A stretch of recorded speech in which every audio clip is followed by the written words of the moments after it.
खबरें जो हमें सीधा जोड़ती हैं आपसे, जिनका आपकी जिंदगी पर होता है सीधा असर। खबर का मतलब है एक भरोसा, और आपका भरोसा है हमारी जिम्मेदारी। ATL टीवी, भरोसा अलवर का।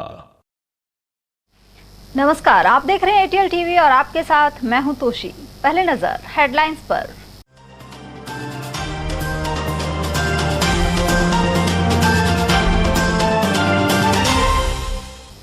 सनातन धर्म को लेकर स्टालिन के बयान पर पनपा आक्रोश और गरमाई सियासत। स्थानीय धर्म प्रेमियों ने जताया आक्रोश। कोरोना से सनातन की तुलना कर समाप्ति की जताई थी मंशा। सत्ता परिवर्तन की खातिर भाजपा ने परिवर्तन संकल्प यात्रा के जरिए कसी कमर। कांग्रेस और वामपंथियों ने बताया चुनावी शगुफा। वहीं भाजपा समर्थकों ने कहा जनता में चेतना जगाएगी यात्रा। ई रिक्शे में बैठी महिलाओं के 50,000 हुए पार। जेल सर्किल से काशीराम चौराहे के बीच हुई वारदात। और सागर तालाब पर जाकर नहाने और कपड़े धोने को मजबूर बनी महिलाएं। बांस वाली गली में जल संकट से खफा लोगों ने चुनाव बहिष्कार का लिया फैसला। वहीं मेहताब सिंह का नोहरा की महिलाओं ने अधीक्षण अभियंता का किया घेराव। और अब हेडलाइंस को देखते हैं विस्तार से। तमिलनाडु के मुख्यमंत्री M.K. स्टालिन के बेटे उदयनिधि स्टालिन द्वारा सनातन धर्म की तुलना डेंगू, मलेरिया और कोरोना से करने एवं इसकी समाप्ति की बात कहने पर पूरे देश में सियासी बवाल मचा हुआ है। उधर इसे लेकर अलवर के कुछ धर्म गुरुओं ने भारी नाराजगी जाहिर की है।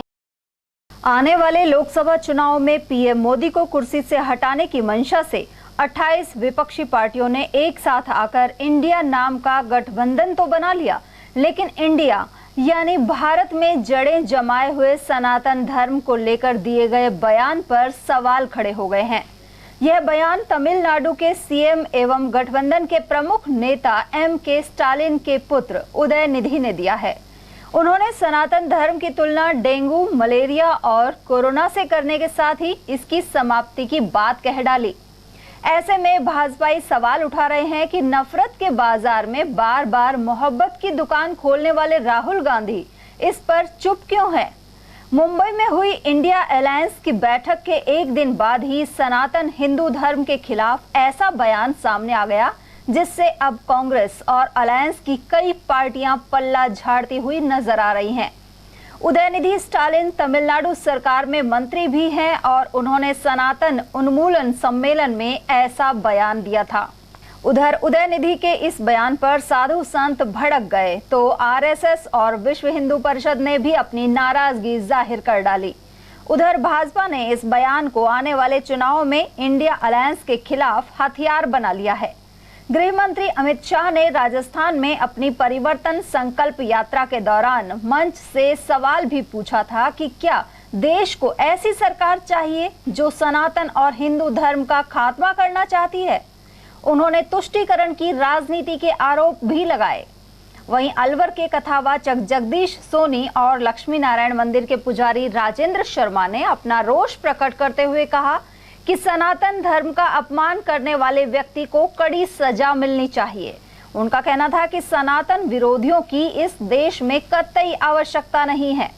इन्होंने जो ये बयान दिया है निंदनीय है, विवेकहीन है और न जाने किस लहर में आकर के देखे, जबकि सनातन धर्म के प्रति बकवाद तो इनको करना ही नहीं चाहिए। इसके बयान के ऊपर तुरंत इंडिया गवर्नमेंट को संज्ञान लेना चाहिए, जो इस समय हिंदूवाद का अलग जगाए हुए हैं और इनको अब तक जेल क्यों रखा है। इन्होंने बहुत ही निंदित घृणित कर्म किया है। इसकी जितनी भर्त्सना की जाए, इसके कोई शब्द नहीं है। सनातन धर्म अनादिकाल से चलाता है। लक्ष्मण ने भी ये कहा था सीता स्वयंवर होने के बाद, जब राजा जनक व्यतीत हो रहे, मैं दृढ़ता पूर्वक कहता हूँ बलवानों की धरती है, जिस रोज नहीं बलवान होंगे उस रोज ना होगी धरती है। इस धरती को सदा से बलवानों ने रोक रखा है। बल कई तरह का होता है और आजकल शिक्षा बल, शास्त्र बल, तो उस बल का प्रयोग करते हुए महात्मा जी अपने आदित्यनाथ जी जो धर्म का प्रतिरूप है, हिंदू संस्कृति को बचाने में लगे हुए हैं। इस समय तो पूरा राष्ट्र भगवा में हो रहा है। इसके प्रति सामूहिक रूप से कड़ी निंदा करके और एक जघन्य दंड और अतुलनीय दंड इसको तुरंत प्रदान किया जाए। पहले शासक होते थे, उनमें ईश्वरीय शक्ति होती थी, ये देवताओं के भजन करते थे, देवता उन पर कृपा बरसाते थे। पर अब तो ये अनैतिकता के जो है शिष्टाचार या वातावरण में जो दुष्प्रचार चल रहा है, इनके परमात्मा इनके हृदय से निकल गया है और एक निशाचर के रूप प्रकट करके इस धरती पर विचरण कर रहे हैं। तो अनायास इस प्रकार के जो इन्होंने जो अनर्गल मुख्यमंत्री के बेटे ने जो अपने व्यक्तित्व दिया है, मैं उनकी घोर शर्मनाक निंदा करता हूं कि आप इस ईश्वर इनको प्रकृति नहीं, इनको तो निश्चित रूप से सृष्टि से विलुप्त कर देना चाहिए। क्यों कि हमारे इस भारत की धरती परमात्मा की शक्ति से विचलित है, एक कण कण में ईश्वर समावित है। और हम कहते भी हैं, जब हिरण्याकशिपु ने अपने भक्त प्रहलाद बेटे से पूछा कि तुम्हारा भगवान का है, बोले हाँ, ये सर्वत्र कण कण में विराजमान है। और इस भारत की जो दैविक शक्ति है जिसमें कण कण में परमात्मा विराजमान है, और इस तरह के इसके मुख्यमंत्री होकर के इसके बेटे का इसका गौरव प्रकट करके इस करके अनाप इस भारत की सृष्टि पर अपने विचारों को प्रकट कर रहे हैं, मैं इनकी कड़ी शब्दों में निंदा करता हूं। बहरहाल इस बयान से जहां आस्था पर चोट पहुंचाने की बात कही जा रही है, वहीं सनातन धर्म और हिंदुत्व खतरे में होने के मुद्दे पर सियासत भी अभी और गरमाएगी। भाजपा परिवर्तन यात्रा के जरिए चुनावी समर में जीत हासिल करने के उद्देश्य से मैदान में कूद पड़ी है। हालांकि ऐसी ही एक यात्रा के जरिए भाजपा को पूर्व में बड़ी जीत दिला चुकी वसुंधरा राजे की इस बार की भूमिका स्पष्ट नहीं होने को लेकर चर्चाएं हैं। पेश है एक रिपोर्ट। राजस्थान में विधानसभा चुनाव को लेकर सरगर्मी तेज हो गई है। कांग्रेस और भाजपा दोनों ने कमर कस ली है। भाजपा परिवर्तन संकल्प यात्रा के जरिए चुनाव से पहले सीधे जनता के बीच जा रही है। वहीं सीएम अशोक गहलोत भी सरकार को रिपीट करवाने के लिए कोई कोर कसर बाकी नहीं छोड़ रहे हैं। भाजपा के राष्ट्रीय अध्यक्ष जेपी नड्डा ने सवाई माधोपुर से हरी झंडी दिखाकर परिवर्तन यात्रा की शुरुआत की। वहीं दूसरी परिवर्तन संकल्प यात्रा को आदिवासी बाहुल्य डूंगरपुर जिले स्थित आदिवासियों के सबसे बड़े आस्था केंद्र बेणेश्वर धाम से रवाना किया गया। यह क्षेत्र और इसके आसपास के इलाके आमतौर पर कांग्रेस का गढ़ रहे हैं। वहीं इस यात्रा को रवाना करने के लिए केंद्रीय गृह मंत्री अमित शाह यहां पहुंचे। इस मौके पर अमित शाह के साथ राजस्थान की पूर्व मुख्यमंत्री वसुंधरा राजे भी नजर आई। दोनों ने एक दूसरे की तारीफ में पहले जमकर कसीदे पढ़े और फिर गहलोत पर निशाना साधा। उधर कई राजनीतिक विश्लेषक इस सोच में हैं कि आखिर वसुंधरा राजे का रोल इस चुनाव में क्या है। गौरतलब है कि राजस्थान की चुनाव प्रबंधन और घोषणा पत्र समिति में राजे का नाम तक नहीं था। इसके बावजूद परिवर्तन संकल्प यात्रा में वे न सिर्फ गृह मंत्री अमित शाह के साथ नजर आई, बल्कि सीएम अशोक गहलोत पर भी चौतरफा वार किए। इससे पहले वसुंधरा राजे ने उदयपुर में अमित शाह के साथ मंच साझा किया था और वहां भी अमित शाह के विशेष आग्रह पर ही जनसभा को संबोधित किया था। दोनों हाथ उठाइए, उठाइए दोनों हाथ। गहलोत सरकार को उखाड़ फेंकने के संकल्प की मुट्ठी बींचिए और प्रचंड आवाज से बोलिए, भारत माता की। बाणेश्वर धाम की इस धरती पर, इस पावन धरा पर भारतीय जनता पार्टी की परिवर्तन संकल्प यात्रा की शुरुआत होने जा रही। डूंगरपुर की धरती हमेशा से देशभक्तों की भूमि रही है। यही राजस्थान के, यही गुजरात के आदिवासी भाइयों ने महाराणा प्रताप के साथ रहकर सालों तक युद्ध कर मुगलों की सेना के दांत खट्टे करने का काम यही भूमि के सपूतों ने किया। अशोक गहलोत जी को कुछ सवाल सबसे पहले पूछना चाहता हूं। अशोक गहलोत जी, आप पहले राजस्थान की जनता को बताइए, 10 साल तक केंद्र में यूपीए की सरकार थी, सोनिया मनमोहन की सरकार थी। यूपीए सरकार ने, कांग्रेस सरकार ने राजस्थान की जनता को क्या दिया? जरा इसका हिसाब दीजिए। भोले बनकर इधर उधर की बात मत करिए। माताओं, भाइयों, बहनों, हिसाब देना चाहिए या नहीं देना चाहिए? जोर से बोलिए, देना चाहिए या नहीं देना चाहिए? वो नहीं देंगे। मगर गहलोत जी, मैं तो बनिया का बेटा हूं, हिसाब लेकर आया हूं साथ में। आप नहीं बताओगे, मैं बता देता हूं। 10 साल यूपीए की सरकार चली, सोनिया मनमोहन कांग्रेस की सरकार चली। आपने सिर्फ 1,60,000 करोड़ रुपया कांग्रेस सरकार ने राजस्थान को दिया। कितना दिया भाई, बोलो तो जरा। 1,60,000, मेरे साथ बोलो, याद रहना चाहिए, कितना? और नरेंद्र मोदी जी ने उनके 10 साल के 1,60,000 के सामने 9 साल में 8,71,000 करोड़ रुपया राजस्थान की जनता को दिया है। उधर अब राजनीतिक गलियारों में चर्चा है कि भाजपा वसुंधरा राजे को लेकर अभी भी कंफ्यूज है या फिर उनके लिए कुछ बड़ा सोच रखा है। भाजपा ने अब तक इस चुनाव में किसी भी चेहरे को आगे नहीं किया है और पार्टी लगातार यही कह रही है कि आने वाला चुनाव पीएम मोदी के चेहरे पर लड़ा जाएगा।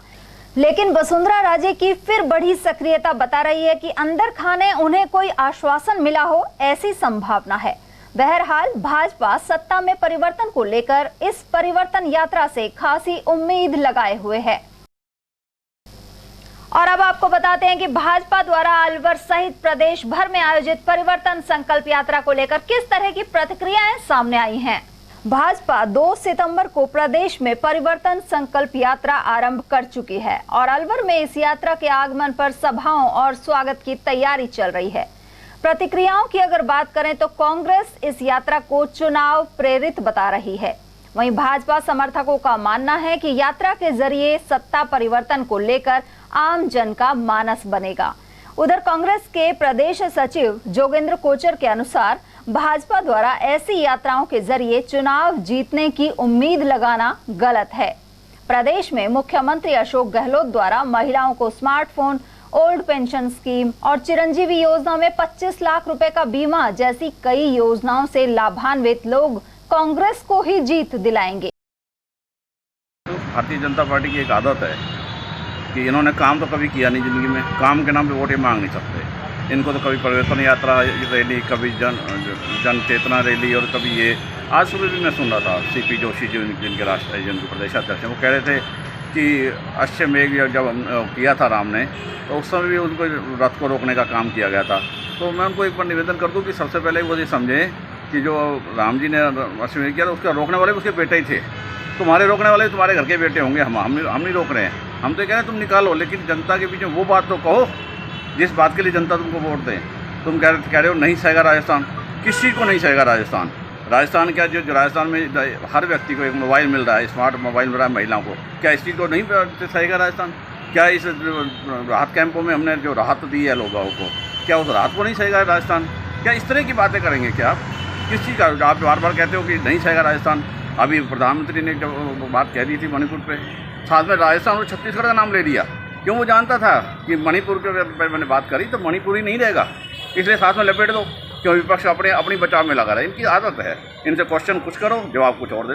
ये सरकार राजस्थान सरकार है, अशोक गहलोत की सरकार है, कांग्रेस की सरकार है। ये सब जानती है गरीब कैसे जीता है, उस गरीब की मुसीबत क्या है, उस गरीब को उस महंगाई से छूट कैसे दी जा सकती है, गरीब को कैसे रास्ता दिखाया जा सकता है, महिलाओं को कैसे सम्मान दिया जा सकता है, किसानों को कैसे उनकी खेती बाड़ी का काम दिया जा सकता है, बेरोजगारों को कैसे रोजगार दिया जा सकता है। इन सभी बातों का ध्यान कांग्रेस सरकार रख के चल रही है राजस्थान में। और हम ये कहते हैं कि ये बार बार जो कहते थे गुजरात मॉडल, भूल जाएं लोग गुजरात मॉडल, अब मॉडल होगा राजस्थान मॉडल।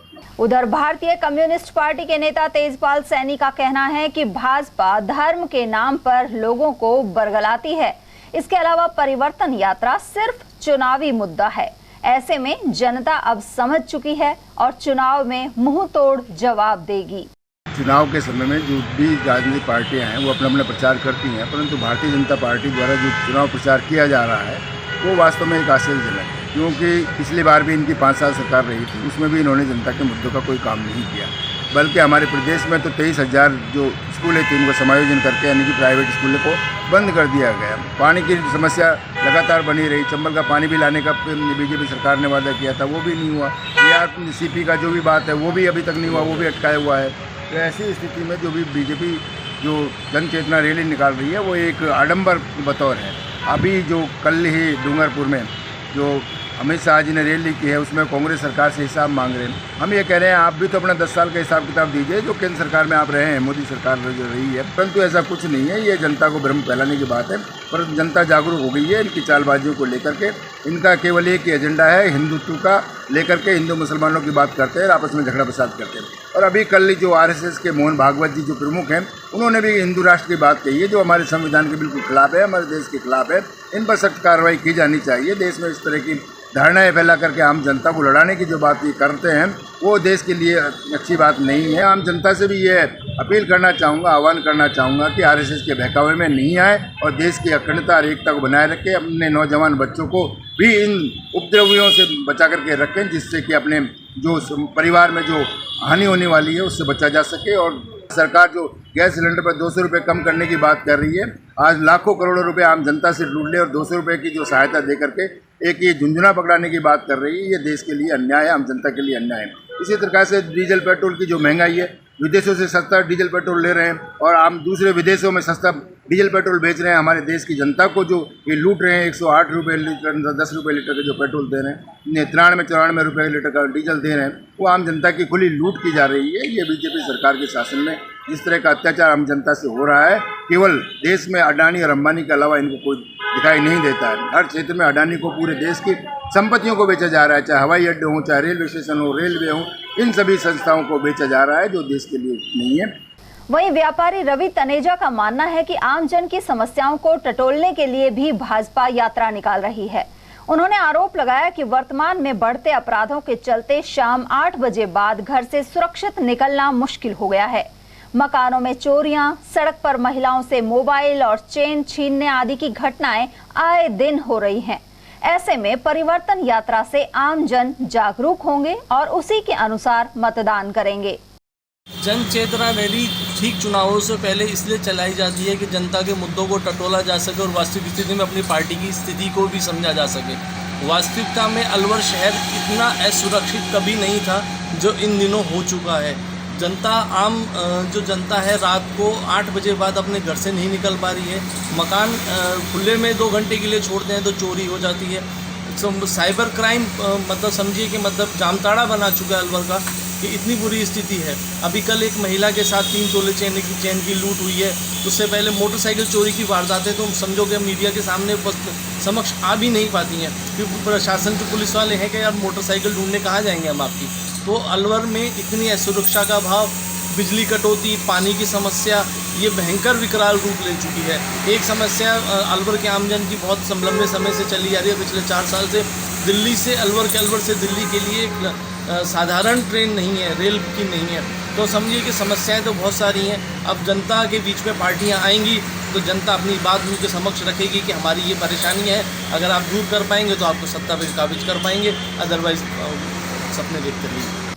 कुल मिलाकर जहां भाजपा अलवर में परिवर्तन संकल्प यात्रा की तैयारी कर रही है, वहीं इसे लेकर प्रतिक्रियाओं का दौर जारी है। शहर में ई रिक्शे में सवार कथित महिला चोरों द्वारा हजारों रुपए पार करने के आरोप सामने आए हैं। पीड़ित परिवार के सदस्य सतीश कुमार ने बताया कि इंदिरा देवी और सीताबाई शिवाजी पार्क से 50,000 रुपए लेकर चले थे। जेल चौराहे के पास ये महिलाएं ई रिक्शे में बैठकर काशीराम चौराहे पहुंची, लेकिन उतरकर देखा तो बैग में पैसे नहीं थे। सूचना मिलने पर परिजन सतीश कुमार मौके पर पहुंचे और आसपास तलाश किया, लेकिन कोई सफलता नहीं मिली। उन्होंने यह भी बताया कि ई रिक्शा में 3 अन्य महिलाएं सवार थी और यह वारदात जेल चौराहे से भगत सिंह के बीच में हुई है। कोतवाली पुलिस सीसीटीवी के आधार पर मामले की छानबीन में जुट गई है। भाई साहब, कल करीब 11:15 बजे हमारी पत्नी और उनकी बहन दोनों जनी शिवाजी पार्क से चली ई रिक्शा में, और ई रिक्शा से जैसे वो चली जेल के चौराहे पर 2-3 लेडीज और बैठी उनके साथ, और वो लेडीज वहाँ से बैठकर और भगत सिंह चौराहे पर उतर गई। उनको बाज़ार से कुछ सामान खरीदना था तो इसलिए वो 50,000 रुपये पर्स में रख के लाई, और 50,000 रुपये और एक मोबाइल, 2 चीज़ें पर्स में थी। और भगत सिंह पे वो लेडी उतर गई, वो आगे और वो पैसे उनको बहन को देने थे, हमारी मिसेज को अपनी बहन को देने थे। तो उन्होंने जैसे ही पर्स यहाँ काशीराम पे जैसे रिक्शा रुका उसमें से पैसे निकाल खोल के देखा तो पैसे उसमें नहीं थे। तो उसी टाइम उन्होंने मुझको फ़ोन किया, फिर हमने इधर उधर भागा दौड़ी की, लेकिन कोई हमारे हाथ नहीं लगा कुछ भी। ई रिक्शा में जो महिलाएं आई थी उन्होंने पैसे निकाल लिए? हाँ बिल्कुल, तीन चार महिलाएं थी उन्होंने पैसे निकाल? हाँ, तीन महिलाएं थी। 3 महिलाएं थी। हाँ। ई रिक्शा का पता नहीं चल पाया अभी? ना ई रिक्शा का पता लगा, ना उन लेडीजों को पता लगा। आप कहाँ के निवासी हो? हम शिवाजी पार्क रहते हैं। शिवाजी पार्क के? हाँ जी। और ये वारदात भगत सिंह को हुई है? हाँ, भगत सिंह को। हाँ, भगत सिंह से पहले मतलब जेल चौराहे से और भगत सिंह के बीच में उन्होंने साफ कर दिया। तो जो आंटी जी अर्जुन का क्या नाम है? इंदिरा देवी। इंदिरा देवी। और उनके साथ थी सीताबाई। सीताबाई। तो पैसे लेके आ रहे थे? नहीं, पैसे तो हमारी मिसेज के लेके आई थी, उनको देने थे वो पैसे। उनको देने के लिए उन्होंने मंगवाए थे। हाँ। पानी की समस्या से अधिकांश इलाकों के लोग परेशान हैं। वहीं वार्ड 17 और 18 स्थित बांस वाली गली के लोगों ने आगामी विधानसभा चुनाव का बहिष्कार करने का निर्णय लिया है। सोमवार सुबह क्षेत्रीय लोगों ने बजाजा बाजार और बांस वाली गली में पोस्टर बैनर लगाकर विरोध प्रदर्शन किया। साथ ही बताया कि पिछले कई वर्षों से व्याप्त पानी की समस्या को लेकर अवगत कराने पर भी जलदाय विभाग, जिला कलेक्टर और जनप्रतिनिधियों ने कोई कदम नहीं उठाया। ऐसे में लोग दूर दराज के क्षेत्र से पानी लेकर आते हैं और मोहल्ले की महिलाएं सागर पर जाकर स्नान करने एवं कपड़े धोने को मजबूर हैं।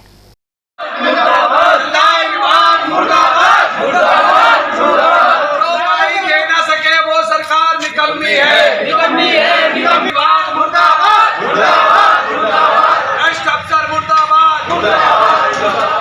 हमारे वार्ड की पानी की समस्या को लेकर यहाँ एकत्रित हुए हैं। कौन सी गली के लोग? ये बांस वाली गली, वार्ड नंबर 17-18 दोनों लगते हैं इसको। ये आप बैनर देख रहे हैं पीछे, ये हम किसी भी जनप्रतिनिधि को वोट ना देने का बहिष्कार इसलिए कर रहे हैं कि हम सब जगह जा के बिल्कुल थक लिए, कोई सोल्यूशन नहीं हुआ। कलेक्टर साहब के पास हम हुए आए, जलदाय विभाग चक्कर हमने काट लिए, जहाँ हो सकता था हम सब जगह गए, लेकिन कोई सोल्यूशन नहीं हुआ। पिछले कई वर्षों से पानी की समस्या को लेकर परेशान है और कोई सुनने को तैयार नहीं है। इसलिए हमने ये निर्णय लिया है समस्त गलीवासी मोहल्ले वासियों ने कि हम किसी भी जनप्रतिनिधि को वोटिंग नहीं करेंगे। बांस वाली गली में पानी की समस्या का समाधान हो। हम सारी मोहल्ले वाली औरतें अधिकतर सागर में नहाने जाती हैं, कपड़े धोने जाती हैं। शर्म की बात है, हम भी इज्जतदार घर के, पानी बिल्कुल नहीं आ रहा। कब तक टैंकर डलाएं, कब तक इस पानी की समस्या का समाधान होती है? कलेक्टर साहब से भी मिल लिए, हम सबसे प्रयत्न कर ली, पर हम बहुत परेशान हैं। इसलिए पानी नहीं आएगा जब तक हमारी पूरी गली किसी को वोट नहीं देगी। और विगत 3 साल से पानी की बहुत समस्या है। हम कलेक्टर साहब के AN, एक्शियन, एशियन सबन के हुआ है, जन सुनवाई में भी हुआ है, कोई समस्या नहीं है। लास्ट में मोहल्ले वाले वार्ड वासियों ने यही समस्या ली है सर कि हम किसी को वोट नहीं देंगे। कोई जनप्रतिनिधि हमारे मोहल्ले में वोट मांगने नहीं आए जब तक पानी की सुविधा नहीं होगी। बांस वाली गली में प्रॉब्लम है, 3 साल हो गए कि पानी नहीं आता, न फोन करते कोई सुनता नहीं है और कलेक्टर साहब आश्वासन देके और फ्री हो जाते हैं। 3 बार हुआ है कलेक्टर साहब के बाहर पास जन सुनवाई की स्लिप हैगी हमारे पास। जी आपने पोस्टर लगाया है, कोई जनप्रतिनिधि यहाँ पे ना आए, क्या समस्या है? भाई पानी नहीं आ रहा हमारे, तो 2-3 साल से बिल्कुल पानी नहीं है। हम पानी के लिए बहुत परेशान है। टैंक डलवाते परेशान हो गए। सारी गली के खूब घूम चक्कर काटे, हमारे पानी बिल्कुल भी नहीं आ रहा। वोटिंग नहीं मिलेगी, नहीं तो हम सारी लेडीज बहुत परेशान है पानी के लिए। देखो पानी की समस्या नहीं होगी ना, हम वोट बिल्कुल नहीं देंगे, बिल्कुल नहीं देंगे। पहले पानी कोई जनप्रतिनिधि हमारे यहाँ नहीं आए, तब देंगे। पहले पानी उसके बाद देंगे। और वहीं वार्ड 8 स्थित मेहताब सिंह कनौरा की महिलाएं पार्षद सुनील चौधरी के नेतृत्व में मनुमार्ग स्थित जलदाय कार्यालय पहुंची। साथ ही अधीक्षण अभियंता अनिल कछावा का घेराव किया। इन महिलाओं का कहना था कि उनके क्षेत्र में पिछले 3 माह से पेयजल संकट गहरा गया है। साथ ही सरकारी टैंकरों से सप्लाई बंद कर दी गई है। ऐसे में उन्हें खुद के खर्च पर पानी के टैंकर मंगवाने पड़ रहे हैं। हमारे पानी की समस्या बहुत ज्यादा हो रही है। कितने समय से? 2 साल से। कैसे काम चलाते हैं? टैंक पहले तो सरकारी टैंकर आ रहे थे, लेकिन अब वो भी बंद हो गए। तो हम 40 रुपए ड्रम में, एक टैंकर वाला आता है वो 40 रुपए ड्रम के हिसाब से पानी भर के जाता है। रोड पे भरता है। पहले जलदाय विभाग का अवगत कराया? हाँ कराया था, जेईएन भी आई थी, जेईएन भी सब देख देख के चले जाते, कोई समस्या का समाधान नहीं हुआ अभी तक। आज यहाँ पे आए हमारे पार्षद भी आ रहा है, वो बोले वहाँ पे चलेंगे वहाँ पे। हाँ बहुत समस्या हो रही है भैया, पानी नहीं है, खारा भी नहीं है, मीठा भी नहीं है। हर जिले में उसमें जा रहा है कि भाई आधे घंटे पानी आ रहा है, लेकिन हमारे 1 मिनट पानी नहीं आ रहा बिल्कुल। ये करीब 1.5-2 साल हो गए हैं, पानी नहीं आता है, बिल लगातार आ रहा है हर महीने, पर पानी की समस्या दूर नहीं हो रही है हमारे।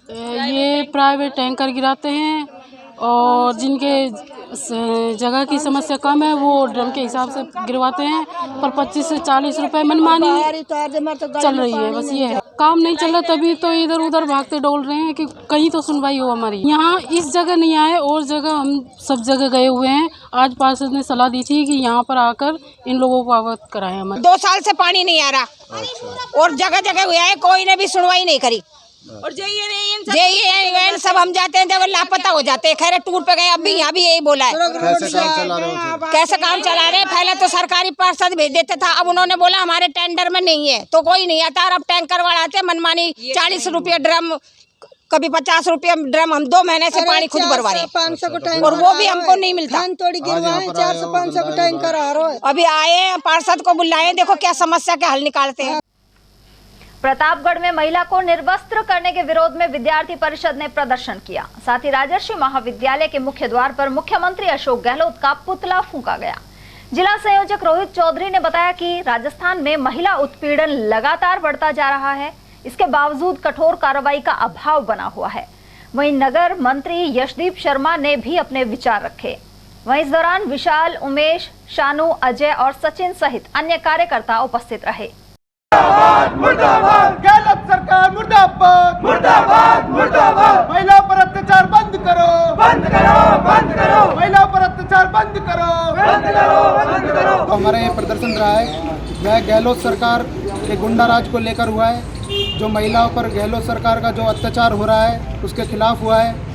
और दिन पर दिन हम देखते आ रहे हैं राजस्थान में कितने रेप बढ़ते जा रहे हैं, और इसको लेकर सरकार अभी तक कुछ नहीं कर रही है। महिलाओं पर इतना अत्याचार हो रहा है कि जब महिलाएं अपना बयान लेकर पुलिस थाने में जाती है तो उनकी रिपोर्ट तक नहीं लिखी जाती है। गहलोत सरकार एक गुंडा राज बिल्कुल चरम पर पहुंच चुका है। शहर के हनुमान सर्कल पर टैंकर की टक्कर से बाइक सवार की जान चली गई। मृतक राजवीर के परिजन धारा ने बताया कि बुर्जा गोमती का बास निवासी राजवीर फाइनेंस का काम करता था और वापस घर जा रहा था। रास्ते में हनुमान सर्कल के पास टैंकर ने बाइक को टक्कर मार दी, जिससे वह घायल हो गया। निजी अस्पताल में इलाज के दौरान उसकी मौत हो गई। सामान्य चिकित्सालय की मोर्चरी में अरावली विहार थाना पुलिस ने शव को पोस्टमार्टम के बाद परिजनों को सुपुर्द कर दिया। वहीं पुलिस टैंकर चालक की तलाश कर रही है। ये एक्सीडेंट तो अम्बेडकर नगर हुआ था, जो अपने ईटराना और हनुमान सर्कल के बीच में वहाँ पे हुआ था। जो मरने वाला उसका नाम राजवीर है, उसके पिता का नाम कीमत लाल है, बुर्जा गुमटी का बास निवासी। शादीशुदा था? शादीशुदा। कितने बच्चे? बच्चे नहीं है, अभी शादी तो हो रखी थी इसकी, लेकिन अभी वाइफ जो आने जाने नहीं करी। क्या काम करते थे ये? काम ये फाइनेंस में काम करते हैं। किस चीज से हुआ ये पता नहीं, पुलिस वाले तो बता रहे थे पानी के टैंकर में देर मारी मोटर। टपुकड़ा थाना क्षेत्र में पिकअप द्वारा टक्कर से बाइक सवार घायल हो गया। घायल के परिजन बबलू ने बताया कि कारपेंटर मनोज पाटन से अपने गांव गेलपुर आ रहा था। मार्ग में पाटन रोड पर पिकअप ने मनोज की बाइक को टक्कर मार दी। उसे टपुकड़ा अस्पताल से अलवर के जिला अस्पताल रेफर कर दिया गया, जहां उसका इलाज जारी है। उधर टक्कर मारने के बाद पिकअप चालक फरार हो गया। क्या नाम है इनका? मनोज कुमार। क्या घटना हुई है? पाटन रोड पे पिकअप मार गई। ये किस पे, बाइक पे थे? हाँ। कहाँ से आ रहे थे? ये पाटन से आ रहे थे। पाटन से आ रहे थे। कहाँ जा रहे थे? घर पर गेलपुर। तो ये पाटन रोड पे घटना हुई है? हाँ। बाइक साथ पिकअप भी टक्कर मारी? हाँ। क्या काम करते हैं? कारपेंटर का काम खत्म करके आ रहे थे। हाँ। ऐतिहासिक पांडुपोल हनुमान मंदिर में प्रवेश निशुल्क करने की सीएम की घोषणा पर अब तक अमल नहीं हो पाया है। 12 मई को मुख्यमंत्री ने अलवर आगमन पर यह ऐलान किया था। वहीं अलवर शहर में सोमवार को पेंशनर भवन में एक प्रेस वार्ता के दौरान संघर्ष समिति ने इस मुद्दे पर हस्ताक्षर अभियान शुरू करने का ऐलान किया। इसका शुभारंभ 5 सितंबर को त्रिपोलिया गणेश मंदिर से होगा। कार्य समिति सदस्य राजन गुप्ता ने बताया कि इसी दिन दोपहर 3 बजे प्रशासन को सीएम के नाम ज्ञापन सौंपा जा रहा है। वहीं हस्ताक्षर अभियान पांडुपोल, भूरासिद्ध, मोती डूंगरी और बाग वाले हनुमान मंदिर सहित अन्य हनुमान मंदिरों में भी चलेगा। पत्रकार वार्ता में निशुल्क दर्शन संघर्ष समिति के अन्य पदाधिकारी भी मौजूद रहे। वो अलवर का एक बहुत महत्वपूर्ण विषय है, बल्कि पूरे उत्तर भारत का एक महत्वपूर्ण धार्मिक श्रद्धा का विषय है। हमारे यहाँ पर जो प्राचीन श्री पांडुपोल हनुमान मंदिर है, सरिस्का परियोजना के अंदर जो आता है, उसमें विगत मई माह में मुख्यमंत्री का अलवर आगमन हुआ था मिनी सचिवालय के उद्घाटन के अवसर पर। उस पर उन्होंने ये घोषणा की थी कि इसमें प्रवेश जो रहेगा निःशुल्क रहेगा, लेकिन उस घोषणा के अनुरूप कार्य आज तक नहीं हुआ है। तो हम ये चाहते हैं घोषणा के अनुरूप राज्य सरकार इसमें जो भी बाधाएं आ रही है उसका निराकरण करे और उसको तुरंत प्रवेश को निःशुल्क करने का आदेश जारी करे। यदि ऐसा नहीं होता तो हमने एक इसमें निःशुल्क दर्शन समिति का गठन किया है, संघर्ष समिति जो बनाई है श्री पांडुपोल हनुमान मंदिर निःशुल्क दर्शन संघर्ष समिति। इसमें समाज के सभी वर्गों का हमने समर्थन लिया है और इसमें हम कल 5 सितंबर को एक ज्ञापन देंगे प्रशासन को 3:30 बजे और त्रिपोलिया मंदिर से इसके जन हस्ताक्षर अभियान की इसकी शुरुआत करेंगे। और अलवर शहर के जो प्रमुख मंदिर हैं, जैसे भूरासिद्ध है, प्राचीन भूरासिद्ध है, डंडे वाले हनुमान जी हैं, रामायण जी हनुमान जी हैं, बाग वाले हनुमान जी हैं, अपने जेल के चौराहे पर, भगत सिंह पर, हनुमान सर्किल पर जितने भी प्रमुख मंदिर हैं वहाँ पर हम रजिस्टर लेकर हमारे कार्यकर्ता खड़े होंगे और वहाँ पर हम जनता से समर्थन मांगेंगे, हस्ताक्षर अभियान इसकी शुरुआत करेंगे। और अलवर के जो ग्रामीण क्षेत्र हैं जिसमें थानागाजी, बानसूर, राजगढ़, लक्ष्मणगढ़, वहाँ पर भी हम इस तरह का आंदोलन चलाएंगे और इस कार्यक्रम को परिणति तक लेके जाएंगे। आगामी विधानसभा चुनाव को देखते हुए शहर में मतदाता जागरूकता रैलियों के माध्यम से आम जन को जागरूक बनाने का प्रयास किया जा रहा है। वहीं सोमवार को नगर निगम से सैकड़ों सफाई कर्मी रवाना होकर शहर के विभिन्न मार्गों से रैली के रूप में गुजरे। उनके द्वारा आम जन से मतदान करने की अपील की गई। नगर निगम गेट पर जिला कलेक्टर पुखराज सेन और आयुक्त मनीष फौजदार ने रैली को रवाना किया। इस दौरान जिला कलेक्टर खुद भी अपने हाथों में तिरंगा झंडा लेकर रैली में सम्मिलित हुए। साथ ही सफाई कर्मियों से अपील की कि वह वार्डों में जाकर सफाई कार्य करने के दौरान लोगों को मतदान के प्रति भी जागरूक करें। देश के मतदाता है, वोट देना आता है। देश के मतदाता है, वोट देना आता है। सबका ये अरमान है, कहना सब मतदान है।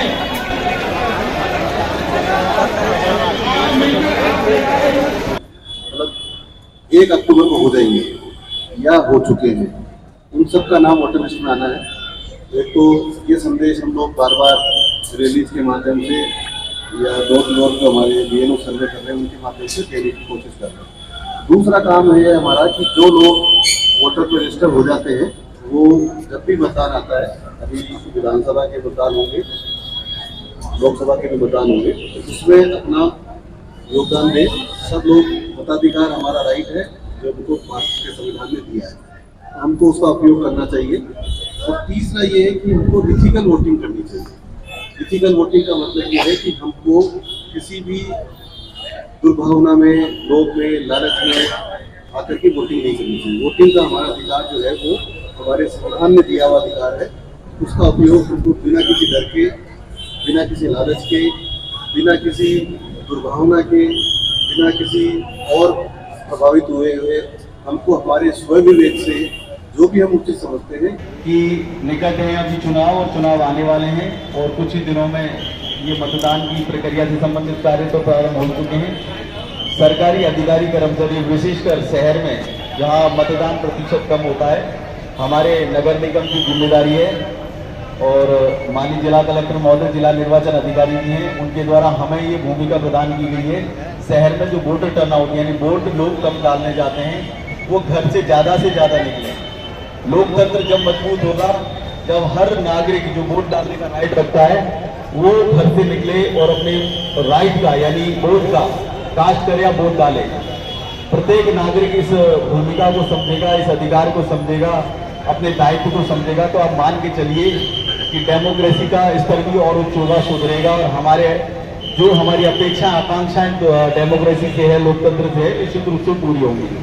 इसी संदर्भ में जो विधानसभा चुनाव आने वाले हैं, हम सब लोगों का प्रयास है, क्योंकि हम सफाई योद्धा है, हर वार्ड में, हर घर में हमारा आना जाना है और हम सफाई के संदेश के साथ साथ एक संदेश होते हैं कि हमारे लोकतंत्र को मजबूत करने के लिए हर घर से वयस्क पुरुष, वयस्क महिला, हर घर से बुजुर्ग हर घर से वो व्यक्ति जो वोट डालने का राइट रखता है हर घर से निकले, और ये संदेश आपकी मुंह से जाना चाहिए, आपके हाथों जाना चाहिए।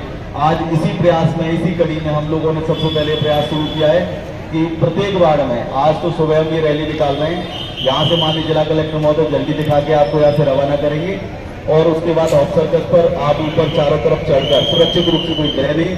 भारत निर्वाचन आयोग की ये कोशिश रहती है कि जितने भी लोग हैं जो वोटर लिस्ट में जिनका नाम आना चाहिए उनका नाम आ जाए, और वो सब लोग अपना मतदान करें। और मतदान जो है वो प्रत्येक मतदाता निर्भीक होकर के बिना किसी लोभ लालच दबाव के अपना विवेक इस्तेमाल करते हुए अपना मतदान का प्रयोग करें।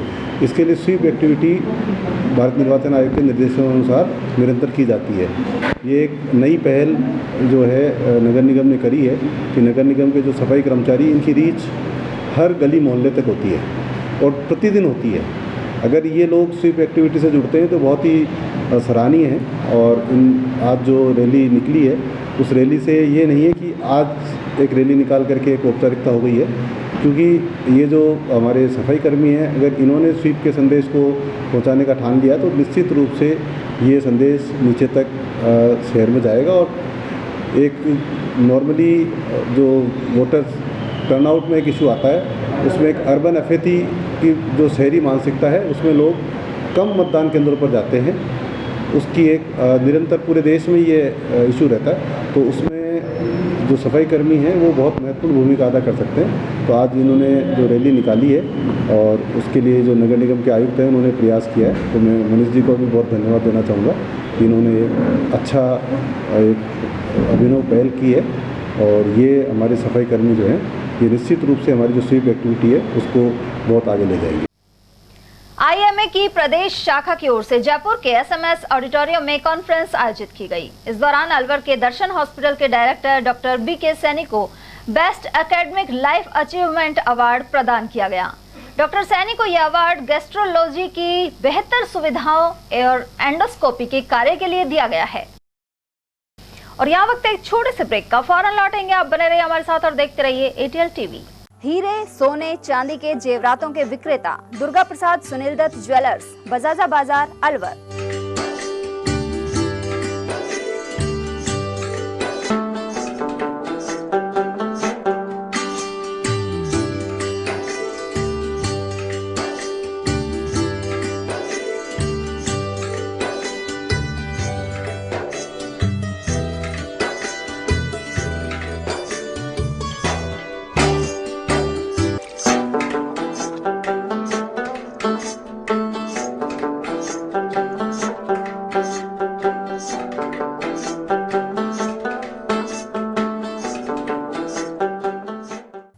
सोने चांदी के जेवरातों के विक्रेता दुर्गा प्रसाद सुनील दत्त ज्वेलर्स, बजाजा बाजार, अलवर। Phone number 0144233863 and 2338663। रोजमर्रा के सामान की बेहतर क्वालिटी के साथ आपके भोजन के स्वाद को भी बढ़ाने आ गया है बहुरानी सुपरमार्ट प्राइवेट लिमिटेड, अलवर। यहाँ मिलेंगे आपको शुद्ध और हेल्दी उत्पाद। इनमें शामिल है शुद्ध इलायची, मुल्तानी मिट्टी सोप, स्वादिष्ट छोले भटूरे के लिए छोले और मैदा, काला नमक, स्वाद और शुद्धता की पहचान स्पेशल पोहा, नीम बाथिंग सोप, शुद्ध मसाले, स्वादिष्ट व्यंजनों के लिए बेसन, चक्की फ्रेश आटा, हल्दी पाउडर, धनिया पाउडर, शुद्ध सूजी, चीनी सहित अन्य उत्पाद। निकटतम स्टोर पर जाएं या व्हाट्सएप करके ऑनलाइन ऑर्डर पाएं और घर बैठे डिलीवरी पाएं। फर्नीचर का 32 साल पुराना जाना माना नाम राहुल डेकोर। यहाँ आपकी लाडली बिटिया के लिए अथवा अपने घर के लिए सभी प्रकार का सागवान का फर्नीचर उपलब्ध है।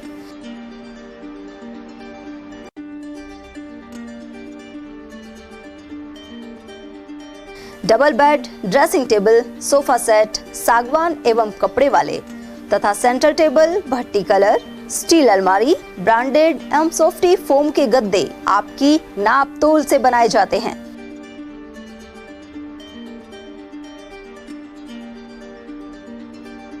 सभी सामान एक ही छत के नीचे उपलब्ध। हमारा पता है अलवर बोर्ड, जसवंत तिराहे से पहले, Kati Ghati, Alwar. Contact number 9414019769 and 9414019768। Break के बाद आप सभी का स्वागत है। इंदिरा गांधी स्टेडियम में जिला राजीव गांधी ओलंपिक खेलों का सोमवार को समापन हो गया। वहीं रस्साकशी में गोविंदगढ़ की टीम ने रैनी की टीम को हरा दिया। इस मुकाबले में 40 से 50 साल की महिलाओं ने अपना दमखम दिखाया। वहीं गोविंदगढ़ टीम की जीत पर गांव से आए बुजुर्ग और अन्य लोग नाचते हुए दिखाई दिए। उधर विजेता खिलाड़ी राज्य स्तरीय ओलंपिक खेल में भाग लेने जयपुर जाएंगे। इस बारे में कोच पन्नालाल सैनी ने जानकारी प्रदान की। राजीव गांधी ग्रामीण ओलंपिक खेल जो 1 तारीख को स्टार्ट हुए थे, आज हम समापन की ओर हैं और सभी विजेता निम्न प्रकार रहे। कबड्डी में रैनी विजेता रही, टेनिस बॉल क्रिकेट रामगढ़ रही, वॉलीबॉल में राजगढ़, रस्साकशी में गोविंदगढ़, जिसमें काफ़ी एज की महिलाओं ने परचम लहराया है, जिसमें 50-60 वर्ष की महिलाओं ने भी इसमें भाग लिया था। बास्केटबॉल में जालवाला कुआ कलेक्टर 543, खो-खो में रैनी, फुटबॉल में थानागाजी, एथलेटिक्स 100 मीटर में पूर्वी शर्मा मल्लिका बट स्कूल की हैं और 200 मीटर में देविया थानागाजी कलेक्टर की हैं और 400 मीटर में सुमन चौहान एसएमडी स्कूल की हैं। इसी प्रकार कबड्डी कलेक्टर 550 एसएमडी विजेता रहा पुरुष वर्ग में, वॉलीबॉल में रेलवे स्टेशन, फुटबॉल में गोविंदगढ़, बास्केटबॉल में जालवाला कुआ, शूटिंग बॉल में रामगढ़, एथलेटिक्स 100 मीटर में राजलखन सिंह, 100 मीटर हरिओम मीणा, 400 मीटर ताइन खान। अब ये विजेता टीम रही है। ये सभी टीमें आने वाली प्रतियोगिता जो जयपुर में आयोजित हो रही है राज्य स्तर, उसमें भाग लेंगी। और वहीं जिला स्तरीय राजीव गांधी ओलंपिक खेलों का समारोह पूर्वक समापन हुआ। सोमवार को हुए कार्यक्रम की शुरुआत मुख्य अतिथि 20 सूत्रीय कार्यक्रम समिति के जिला उपाध्यक्ष योगेश मिश्रा सहित अन्य अतिथियों ने मां सरस्वती की प्रतिमा पर दीप प्रज्वलन कर की। इस दौरान सांस्कृतिक कार्यक्रम हुए और अनेक महिला खिलाड़ियों ने मीणावाटी गीत गाए। बाद में जिला कलेक्टर पुखराज सेन द्वारा विजेता टीमों के खिलाड़ियों को ट्रॉफी और प्रमाण पत्र वितरित किए गए। उधर इस दौरान एडीएम उत्तम सिंह शेखावत, मुख्य जिला शिक्षा अधिकारी नेकीराम और जिला खेल अधिकारी अंजना शर्मा के अलावा कई अधिकारी, पीटीआई एवं निर्णायक मौजूद रहे।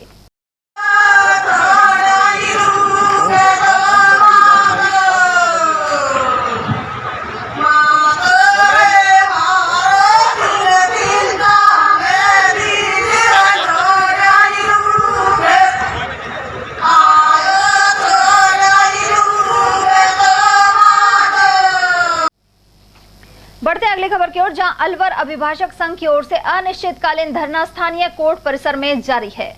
संघ के अध्यक्ष राकेश कुमार शर्मा ने बताया कि कई दिनों से आयोजित आंदोलन पर सरकार द्वारा कोई ध्यान नहीं दिया जा रहा। ऐसे में मिनी सचिवालय में वकीलों के लिए चैम्बर बनाने की मांग अधूरी है। साथ ही अलवर को संभाग बनाने की दिशा में भी कदम नहीं उठाए जा रहे, जिसके चलते वकीलों ने मंगलवार से भूख हड़ताल करने का निर्णय लिया है। वकील एकता, वकील एकता, अभिभाषक संघ जिंदाबाद, अभिभाषक संघ।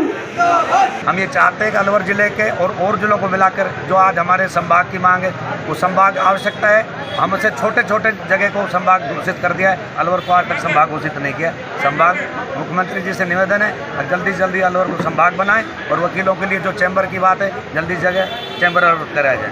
जिला विकास संस्था द्वारा अपनी मांगों को लेकर एडवोकेट चैम्बर अलवर को संभाग बनाया जाए, हाईकोर्ट की वेबसाइट में उन मांगों को लेकर आज 12 दिन लगातार धरना जारी है, जारी है।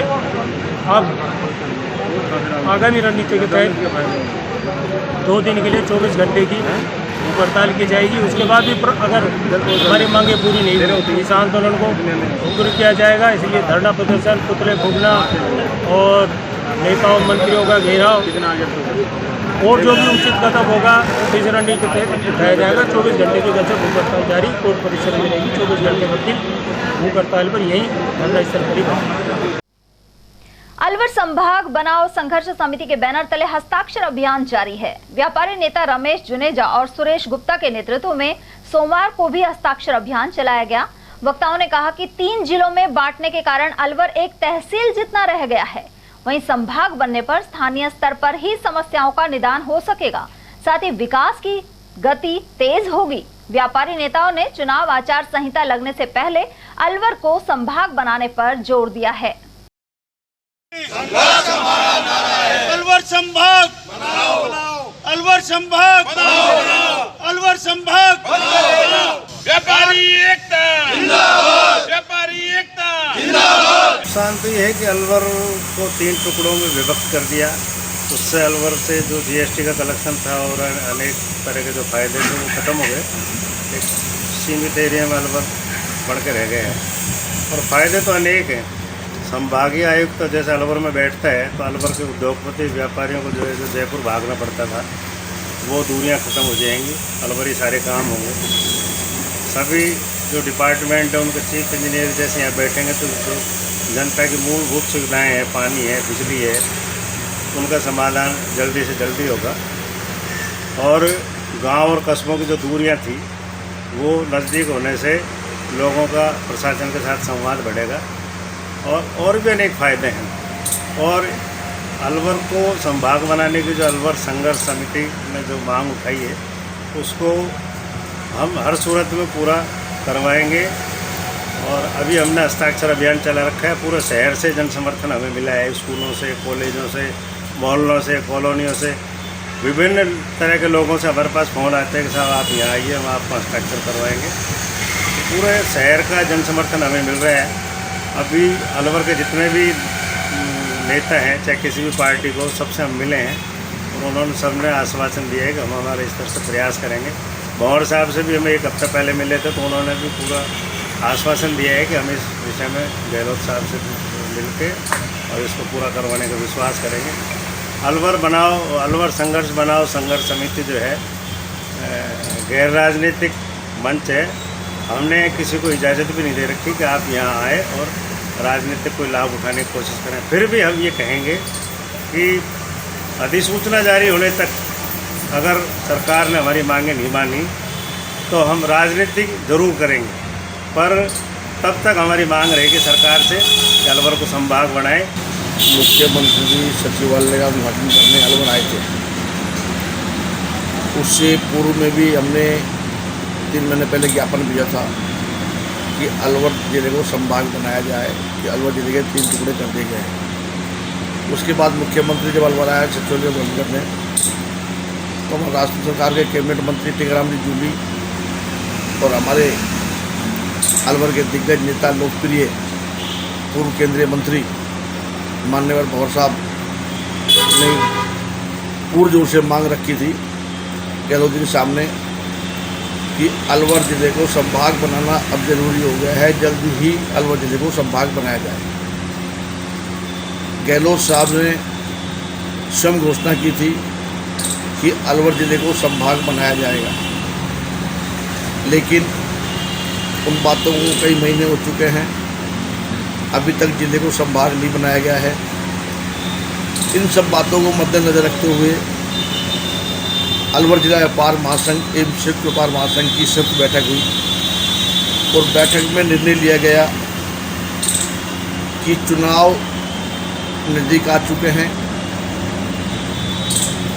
और अभी संभाग की घोषणा मुख्यमंत्री महोदय द्वारा नहीं हुई। आज संभाग जयपुर लगता है, उसके लिए चाहे अलवर के वासी हों, चाहे बहरोड के वासी हों, चाहे भिवाड़ी के वासी हों, चाहे राजगढ़ के हों, चाहे डीग के हों, इन सबको अपना काम कराने के लिए जयपुर जाना पड़ता है। और जयपुर जाने के लिए एक आदमी को मामूली 5-7 हज़ार रुपये खर्चा चाहिए, क्योंकि 5-7 हज़ार रुपये गाड़ी ही ले जाती है, बाकी खर्चा अलग है। ये सारे खर्चे भी हमारे बचेंगे। दूसरा, अलवर जो ज़िला है, ये जो नए ज़िले बने हैं, ये सबका एक अलवर घर है। क्यों? पहले ये सब अलवर से जुड़े हुए हैं, इनको कहीं घूमना नहीं पड़ेगा, कहीं फिरना नहीं पड़ेगा। तीसरी बात क्या है, आज संभाग बनने से सरकार के ऊपर कोई आर्थिक दबाव नहीं है। राष्ट्रीय कृमि मुक्ति दिवस के तहत राजकीय बालिका उच्च माध्यमिक विद्यालय मनिकाबड़ में कार्यक्रम आयोजित किया गया। इस दौरान मुख्य अतिथि जिला कलेक्टर पुखराज सेन रहे। उन्होंने बताया कि 1 से 19 साल तक की उम्र के लगभग 18 लाख से अधिक बच्चों और किशोर किशोरियों को कृमि नाशक दवा खिलाई जाएगी। पेट में कीड़े से निजात दिलाने वाली ये दवा सभी सरकारी एवं प्राइवेट स्कूलों और मदरसों आदि में निःशुल्क दी जा रही है। इसका अगला चरण 11 सितंबर को आयोजित किया जाएगा। अलवर के हृदय में स्कूल है, बिल्कुल सेंट्रली लोकेटेड स्कूल है और बच्चे यहाँ पे सभी वर्गों के बच्चे यहाँ पे आते हैं और ऐसे बच्चों के बीच में आकर के अच्छा ही लगता है। और ये CMO साहब ने ये विद्यालय में यहाँ पे कार्यक्रम रखा, ये कार्यक्रम सफल हो और हमारे बच्चे स्वस्थ रहें और आगे बढ़े और राष्ट्र के भविष्य में अपना योगदान दें। आपके निर्देशन में स्कूलों की दशा सुधर रही है, मैडम ने कुछ मांगे रखी, क्या कहना चाहेंगे? मैडम ने 2 इशू रखे, तो वो दोनों इशू फिजिबल है, किए जा सकते हैं, तो मैं अपने अधिकारियों से बात करके दोनों को ही करवाने की कोशिश। मांगों पर सहमति बनने से उत्साहित रोडवेज के संयुक्त मोर्चे ने सोमवार दोपहर अलवर आगा डिपो गेट पर गेट मीटिंग की। एटक के प्रदेश सचिव जफर इकबाल ने बताया कि 11 सूत्रीय मांगों को लेकर 9वें चरण में धरना शुरू किया गया था, लेकिन रविवार दोपहर रोडवेज मैनेजमेंट से सफल वार्ता के बाद सभी मांगों पर सहमति बन गई है। साथ ही आंदोलन को वापस ले लिया गया है। जी, हमारा जो आंदोलन है 1 जुलाई 2023 से निरंतर चल रहा था, जिसके 8 चरण पूर्ण हो चुके थे और 9वां चरण कल शुरू हुआ था 3 तारीख को। उसमें दिन रात के धरने हमारे शुरू हुए थे, परंतु जिस तरीके से हमारे मैनेजमेंट और हमारे संयुक्त मोर्चा के बीच में कल जो बैठक हुई उसमें आपसी सहमति बनी है, जिसमें हमारा आपसी समझौता हुआ है और आगे के कार्यक्रम हमारे कल स्थगित किए गए हैं। उस विषय में आज ये गेट मीटिंग रखी गई है। मैं समझौते के विषय में बताना चाहूँ तो मोटे मोटे तौर पर जो हमारे हर महीने का जो वेतन, पेंशन और रिटायर्ड कर्मचारियों के भुगतान की जो बात है हमारे द्वारा लगातार मांग की जा रही थी, उसके लिए 200 करोड़ रुपए का फंड बनाया जाएगा, जिसमें से समय पर वेतन पेंशन देने की बात मैनेजमेंट ने सरकार के बिहेव पर कही है। इसी प्रकार हमें 1000 गाड़ियाँ दी जाएंगी, जिनका 1000 बसें हमें दी जाएंगी, जिनका भुगतान हमें अगले 5 वर्ष में करना है।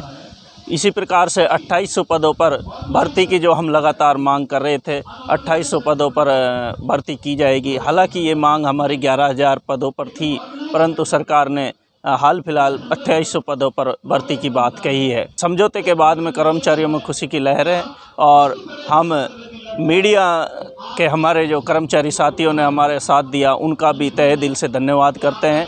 राजस्थान सरकार का भी धन्यवाद देते हैं। जिस किसी साथी ने हमारा इस आंदोलन में साथ दिया उन सभी का हम धन्यवाद देने के लिए यह गेट मीटिंग कर रहे हैं। शहर के दाऊदपुर स्थित सिंधु भवन में रक्तदान शिविर का आयोजन किया गया।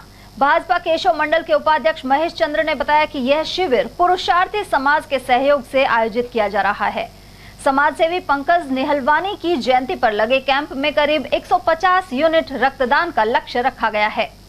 रक्तदान शिविर मेरे स्वर्गीय पंकज भाई जो भारतीय जनता पार्टी के लिए और समाज के लिए जो बढ़ चढ़कर काम करते थे, उनके जन्मदिवस की स्मृति में लगाया गया है और ये रक्तदान शिविर तीसरा है। मेरा समाज के लोगों से, भारतीय जनता पार्टी के और आमजन से निवेदन है कि जहाँ भी रक्तदान होता है और जहाँ शिविर लगता है उस शिविर में हमें बढ़ चढ़कर हिस्सा लेना चाहिए। ये रक्तदान है, महादान है। सर, इसमें अतिथि के तौर पर कौन कौन पता रहे?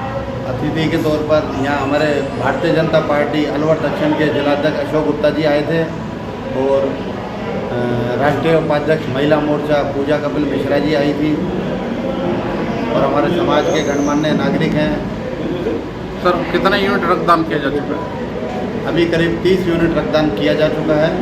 हमारा लक्ष्य 150 बार का है।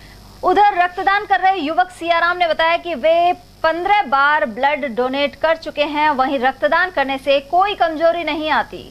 ब्लड डोनेशन शिविर में भाग लेकर काफ़ी आनंदित महसूस कर रहा हूँ। यह मेरा 15वां रक्तदान शिविर है और मैंने पिछले 2017 से लगातार हर 6 या 3 महीने में प्रत्येक बार ब्लड डोनेशन करता हूँ, जिससे कि ज़रूरतमंद असहाय और हॉस्पिटल में लोगों को रक्त मिलना एक परिवार के जान बचाने के बराबर है और एक ब्लड डोनेटर 3 बच्चों को ज़िंदगी बचा सकता है। तो मैं निवेदन करता हूं कि आप ब्लड डोनेशन में, आपकी रक्तदान महादान में भाग लेकर सहभागिता निभाएं।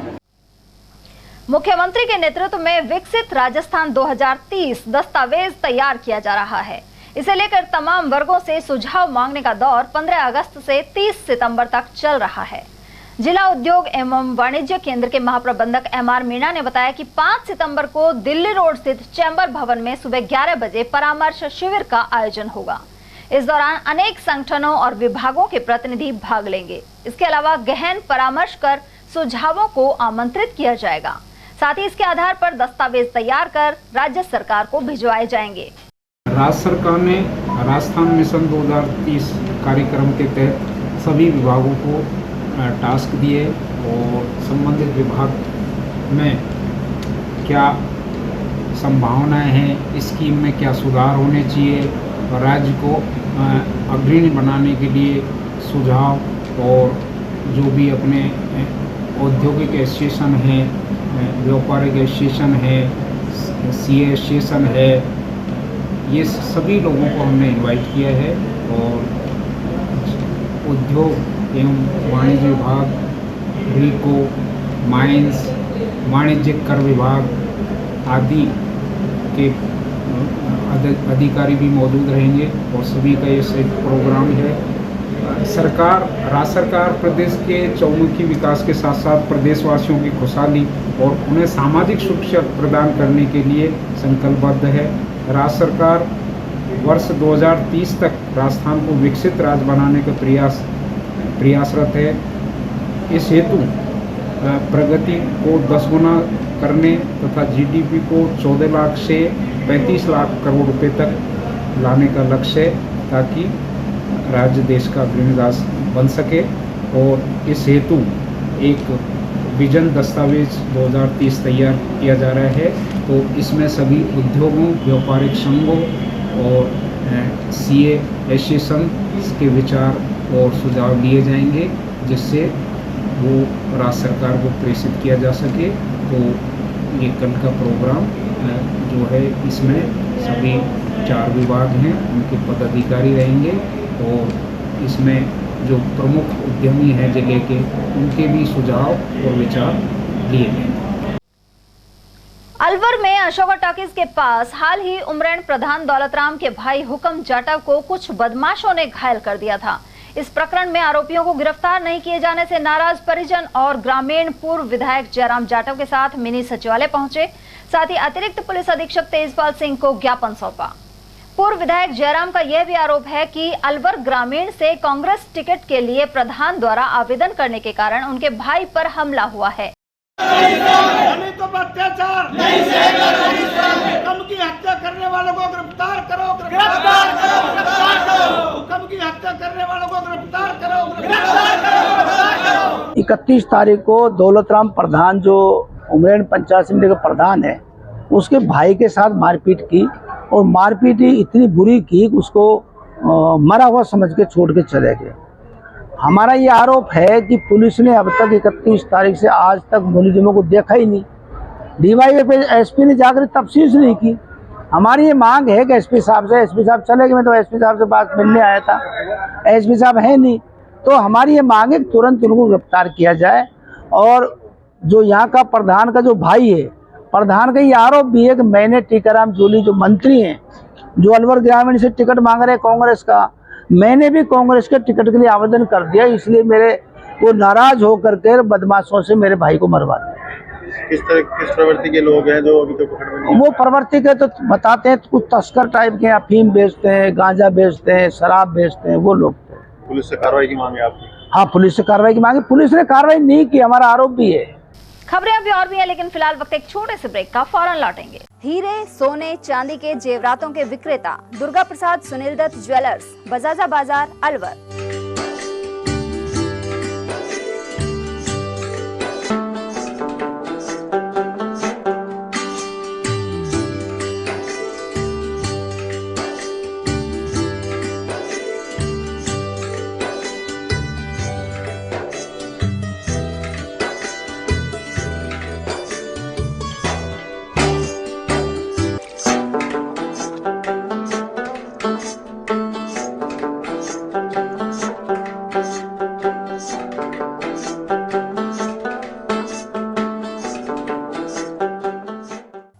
सोने चांदी के जेवरातों के विक्रेता दुर्गा प्रसाद सुनील दत्त ज्वेलर्स, बजाजा बाजार, अलवर। Phone number 0144 2338653 and 2338663। रोजमर्रा के सामान की बेहतर क्वालिटी के साथ आपके भोजन के स्वाद को भी बढ़ाने आ गया है बहुरानी सुपरमार्ट प्राइवेट लिमिटेड अलवर। यहाँ मिलेंगे आपको शुद्ध और हेल्दी उत्पाद। इनमें शामिल है शुद्ध इलायची, मुल्तानी मिट्टी सोप, स्वादिष्ट छोले भटूरे के लिए छोले और मैदा, काला नमक, स्वाद और शुद्धता की पहचान स्पेशल पोहा, नीम बाथिंग सोप, शुद्ध मसाले, स्वादिष्ट व्यंजनों के लिए बेसन, चक्की फ्रेश आटा, हल्दी पाउडर, धनिया पाउडर, शुद्ध सूजी, चीनी सहित अन्य उत्पाद। निकटतम स्टोर पर जाएं या व्हाट्सएप करके ऑनलाइन ऑर्डर पाएं और घर बैठे डिलीवरी पाएं। फर्नीचर का 32 साल पुराना जाना माना नाम राहुल डेकोर। यहाँ आपकी लाडली बिटिया के लिए अथवा अपने घर के लिए सभी प्रकार का सागवान का फर्नीचर उपलब्ध है।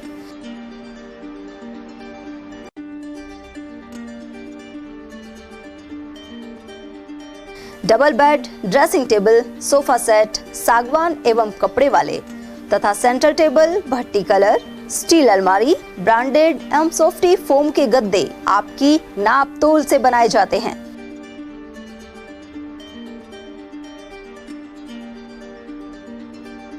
सभी सामान एक ही छत के नीचे उपलब्ध। हमारा पता है अलवर बोर्ड, जैसमंत तिराहे से पहले, Kati Ghati, Alwar. Contact number 9414019769 and 9414019768। Break के बाद एक बार फिर आप सभी का स्वागत है। मालाखेड़ा से मौजपुर की ओर बन रहे राजमार्ग संख्या 44 पर पिछले 2 महीने से धूल का गुबार उड़ रहा है। मुख्यमंत्री अशोक गहलोत ने अलवर आगमन के दौरान इस सड़क का शिलान्यास किया था।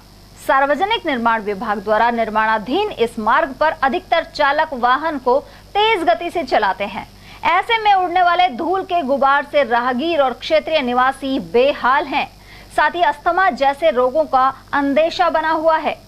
श्यामगंगा, जमालपुर, मुंडिया, महाराजपुरा, भड़कोल, बारा और चिमरावली स्टैंड पर दुकानदार भी इसी वजह से परेशान हैं। लोगों ने यहां पानी का छिड़काव किए जाने की मांग की है। समस्या यही, ये धूल इतनी उड़ रही है, हमको तो जीना आराम हो रहा है रात और दिन। अब सकते न सो सकते, कुछ भी नहीं हो सकता। अभी धूल उड़ती है, इन्फेक्शन हो रहे है। यहाँ एक दिन भी पानी छिड़कने नहीं आते हैं लोग। काय डाटा क्यों लगा रखा है? हमने गरज के मारे लगा रखा था। अच्छा, ये परेशान कर रही है हमको गरज। ये भूड उड़ रही है, इसकी थोड़ी हमको फायदा मिलना चाहिए। कोई पानी वानी छिड़कना चाहिए। आप पानी नहीं छिड़के, इससे बहुत ज़्यादा समस्या आ रही है। न पानी छिड़क रहा, न कहीं यहाँ रोटी खाबा कौन बैठबा का कुछ नहीं हो सका मन। नटनी का बारा से मौजपुर चिमरावली तक बनने वाले स्टेट हाईवे 44 पर इन दिनों एक साथ काम शुरू होने से धूल का गुबार उठ रहा है और करीब 1 महीने से यही हाल है। सड़क के दोनों ओर रहने वाले लोगों को भारी परेशानी का सामना करना पड़ रहा है। वहीं वाहनों के पीछे चलने वाली दुपहिया वाहन चालक कई बार यहाँ पर इस धूल के गुबार में कुछ नहीं दिखने के कारण चोटिल हो चुके हैं। लेकिन पीडब्ल्यूडी विभाग के उच्च अधिकारी, कार्यकारी एजेंसी और ठेकेदार की लापरवाही के चलते पानी का छिड़काव नहीं हो रहा है। जहां गर्मी में जनजीवन अस्त व्यस्त है और यह दुर्घटना का सबब बन रहा है। मैं अवधि सिंह, एटीएल न्यूज। अलवर ग्रामीण विधानसभा क्षेत्र में भाजपा टिकट के दावेदार रामकिशन मेघवाल इन दिनों दौरे कर आम जन का मन टटोल रहे हैं। वे राष्ट्रीय स्वयंसेवक संघ पृष्ठभूमि से जुड़े शिक्षाविद हैं। उल्लेखनीय है कि वर्ष 2018 में भाजपा ने उन्हें उम्मीदवार बनाया था। मेघवाल ने कांग्रेस सरकार पर भ्रष्टाचार के आरोप लगाए और कहा कि अलवर ग्रामीण क्षेत्र में पर्याप्त विकास कार्य नहीं हुए हैं। उन्होंने यह भी बताया कि भाजपा ने टिकट दिया तो आम जन के स्नेह और समर्थन के साथ चुनाव लड़ेंगे। साथ ही किसी अन्य को उम्मीदवार बनाया तो उसके साथ भी पूरी मेहनत करेंगे। ग्रामीण विधानसभा क्षेत्र से पिछले विधानसभा चुनाव में रामकिशन जी को भाजपा ने उम्मीदवार बनाया था और इस बार भारतीय जनता पार्टी से करीब 1 दर्जन टिकट की दावेदारी जता रहे हैं। उनसे जानते हैं आपको टिकट मिलता है तो क्या रणनीति रहेगी और अगर नहीं मिलता है तो क्या कार सेवा करेंगे। बताएं क्या रणनीति रहेगी आपकी। माननीय पत्रकार महोदय, अगर भारतीय जनता पार्टी मुझे चुनाव लड़ने के लिए सिंबल देती है तो बड़े जोश खरोश के साथ पार्टी की योजना अनुसार, पार्टी की रीति नीति के अनुसार, पार्टी के घोषणा पत्र के अनुसार चुनाव लड़ेंगे। और अगर सिंबल नहीं मिलता है तो जिसको भी सिंबल मिलेगा उसके साथ मिलकर उसका सहयोग करेंगे और उसको चुनाव जिताएंगे। अलवर ग्रामीण में काम तो कहीं दिख नहीं रहा है धरातल पर तो, और यदि कागजों में कोई काम कराया हो तो उसकी मैं कह नहीं सकता। पूरे अलवर ग्रामीण में जहाँ भी हम जाते हैं वहाँ हर जगह एक ही बात होती है, अब के इसको हराएंगे और इसने हमारे साथ धोखा किया, इसको हमने विश्वास के साथ जिताया था। काम नहीं कि यहाँ भ्रष्टाचार को पनपाया, अपने कुछ दलाल खड़े कर दिए, उनके माध्यम से भ्रष्टाचार को गति दी, शक्ति दी और आए दिन यहाँ की जनता लुटती पिटती रही। यहाँ अपराध होते रहे, अपराधी सरेआम खुले खेलते रहे।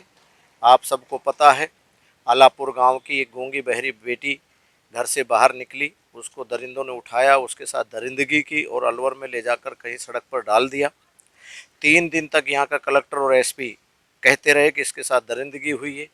6 घंटे लगभग 10 सर्जनों ने जयपुर अस्पताल में उसका ऑपरेशन किया और डॉक्टरों ने बताया कि इसके गुप्तांगों पर चोट लगी है और इसका ऑपरेशन किया है।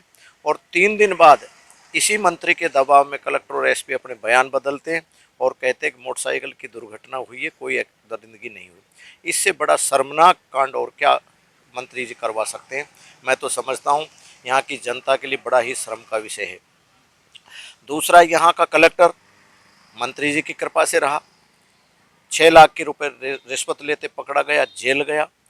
स्वाभाविक है, कांग्रेस की सरकार है, अलवर जिले का एक ही मंत्री था, उस मंत्री के कहने से यहाँ कलेक्टर और एसपी, एसडीएम और थानेदार लगते हैं और वो 6 लाख रुपए की रिश्वत लेते पकड़ा जाए, इसका प्रमाण है कि भ्रष्टाचार चरम सीमा पर था। जब कलेक्टर जिले का मालिक, जिसको टाइगर कहते हैं, से कांग्रेस शासन में वो ट्रेप हुए, अब वही कलेक्टर साहब अपने बयाना क्षेत्र में और प्रचार प्रसार कर रहे हैं, तो फिर उस ऐसे व्यक्ति को बीजेपी क्यों अपने गले लगा रही है? इस पर आपके भी ऊपर दाव लगेगा। बीजेपी अपने गले नहीं लगा रही है, बीजेपी के गले वो लगना चाहते हैं। क्यों लगना चाहते हैं? कि कांग्रेस राज में वो ट्रैप हुए, मंत्री ने उसको बचाया नहीं, मंत्री चाहता तो उसको बचा सकता था, क्योंकि प्रशासन उसके हाथ में, ट्रैप करने वाली मशीन को रोक सकते थे कि इसको मत करिए। तो उसमें गुस्सा है इस बात का कि मेरे को इसने ट्रैप कराया, क्यों पैसा तो अलवर के जिला कलेक्टर थे, तब मुझे जानकारी थी कि संभवतः वो कठुम्बर से चुनाव लड़ने की तैयारी कर रहे होंगे, ऐसी मुझे पास विश्वस्त सूत्रों से जानकारी आई थी। लेकिन अब पता चला आपके माध्यम से वो बयाना की तरफ कई प्रयास कर रहे हैं, भारतीय जनता पार्टी के गले वो पड़ना चाह रहे हैं। हम उसको, पार्टी ने कोई स्वीकार कर लिया हो या पार्टी ने उसको सिंबल दे दिया हो, ऐसा संभव नहीं है। ये थे हमारे साथ रामकिशन जी मेघवाल, जो गुरुजी हैं, शिक्षाविद हैं। मालाखेड़ा उपखंड क्षेत्र के पृथ्वीपुरा के कई खिलाड़ी सॉफ्टबॉल में जिला एवं राज्य स्तर पर अपनी प्रतिभा दिखा चुके हैं। वहीं राज्य स्तर पर सॉफ्टबॉल प्रतियोगिता में विजय के लिए तैयारी जोर शोर से शुरू कर दी गई है। पृथ्वीपुरा के खेल मैदान पर टीम के सभी खिलाड़ी अभ्यास कर रहे हैं, साथ ही स्कूली खेलकूद की तैयारी भी जारी है। अलवर जिले के ग्रामीण क्षेत्र में अघोषित विद्युत कटौती से जनजीवन अस्त व्यस्त है। वहीं खरीफ की फसल भी सिंचाई के अभाव में दम तोड़ती नजर आ रही है। उधर अलवर ग्रामीण विधानसभा क्षेत्र के मालाखेड़ा और उमरैण स्थित सहायक अभियंता कार्यालय के हाल बेहाल हैं। आरोप है कि यहां के अधिकारी फोन तक नहीं उठाते हैं। अघोषित विद्युत कटौती से लघु उद्योग धंधे भी फेल हो रहे हैं। इसके अलावा बिजली नहीं आने से सिंचाई भी नहीं हो पा रही। हल्दीना में श्रीमद् भागवत कथा ज्ञान यज्ञ के तहत कलश यात्रा निकाली गई। इसमें भाजपा नेत्री रिंकी वर्मा शामिल हुई और विधिवत रूप से पूजा अर्चना की। बूथ अध्यक्ष आनंद एवं अन्य कार्यकर्ताओं ने रिंकी वर्मा का स्वागत किया। वे भजीट में चौधरी होटल के उद्घाटन के बाद बहादुरपुर मंडल के भजेड़ा में भगवान देवनारायण महाराज के मंदिर पहुंची। यहां भंडारा आयोजित किया गया था। इसके अलावा सैंथली, पिलवा, रानीखेड़ा, सोतका और कैरवाड़ा में जनसंपर्क कर केंद्र सरकार की रीति नीति से अवगत कराया। सरिस्का सदर गेट पर नेचर गाइड, जिप्सी चालक और ग्रामीणों ने प्रदर्शन किया। वहीं अधिकारियों एवं मंत्री शकुंतला रावत को ज्ञापन सौंपा गया है।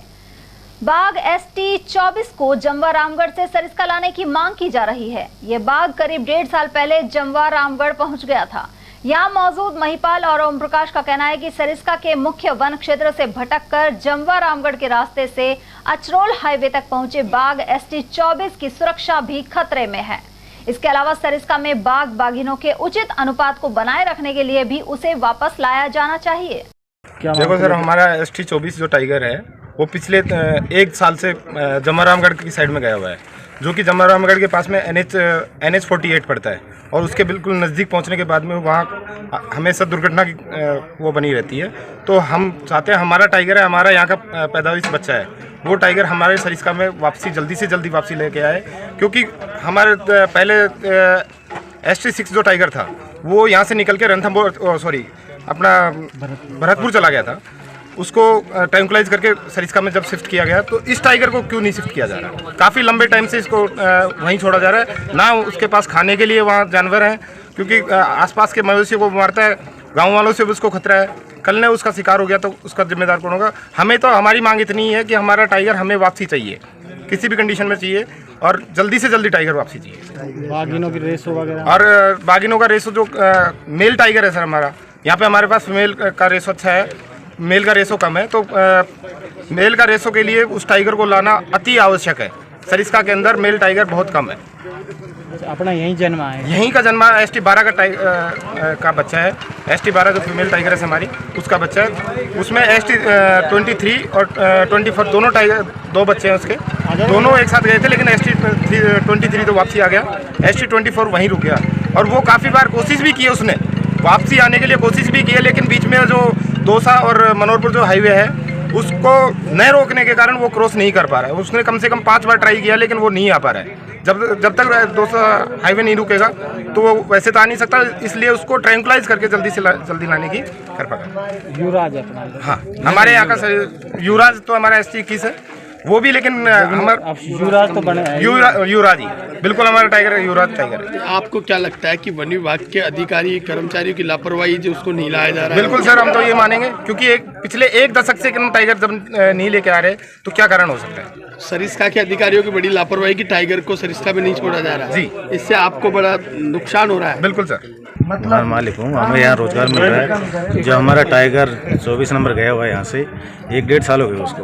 विभाग की बहुत ज़्यादा लापरवाही है, जो हमारे सरिस्का में नहीं छोड़ पा रहे। हमारा रोजगार एक टाइगर, सभी का यहाँ से जीवन यापन चल रहा है, बहुत सारे परिवार पल रहे हैं यहाँ से। जबकि जो भालू छोड़े हैं यहाँ पे, इस जंगल से बाहर निकल जाते हैं, उनको ट्रंकुलाइज करके यहाँ छोड़ रहे हैं, तो टाइगर क्यों नहीं ला रहा? तो हमारे आसपास के सभी में बहुत ज़्यादा रोष व्यापक है, तो विभाग इसकी कार्रवाई करे, टाइगर हमारे मिला के सुरक्षित। यदि विभाग ने कोई कार्रवाई नहीं किया तो आप क्या करेंगे? क्या आपके आगे की हम कोशिश करेंगे, अधिकारियों से मिलेंगे, जहाँ पे जनप्रतिनिधि उनसे मिलेंगे, पूरे गांव वाले सब साथ हैं, हम कोशिश करेंगे। हमारा टाइगर हमारे पास है, यहाँ जन्मा है, यहीं पैदा हुआ है वो। अब जो ज्ञापन दिया जा रहा है ये किसको देंगे आप? ये SDM साहब को देंगे, DO साहब को देंगे। नटनी का बारा में सोमवार को अनेक गांव के लोगों ने विद्युत समस्या को लेकर प्रदर्शन किया। ग्रामीणों के अनुसार धर्मपुरा, नटनी का बारा, परसा का बास, माधोगढ़ और अकबरपुर क्षेत्र में बिजली कटौती के चलते परेशानी हो रही है।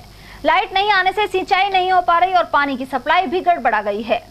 विक्रम पटेल, उप सरपंच पप्पूराम गुर्जर और कालूराम सहित अन्य लोगों ने नटनी का बारा में मंगलवार को आंदोलन की चेतावनी दी है। सरकार मुर्दाबाद, कांग्रेस सरकार मुर्दाबाद, जूली मुर्दाबाद, जूली मुर्दाबाद, मंत्री मुर्दाबाद, कांग्रेस सरकार मुर्दाबाद। समस्या तो बिजली की है, अकबरपुर हो या माधोगढ़ हो, बिजली तो आ नहीं रही। मंत्री बड़े बड़े वादे करके जा रहे हैं, आज तक किसी ने, कांग्रेस ने कुछ किया ही नहीं। अब प्याज की खेती असल फसल है, वही पानी है, और उसको पानी नहीं मिलता है तो खत्म है। किसान तो वैसे ही कर्ज में डूबा हुआ है और कर्ज में डूब के आत्महत्या करेगा। तो यहाँ नटनी का बारा में आंदोलन करने की सोची है। 6 घंटे का सुझाव भेजा है उन्होंने। किसने दिया?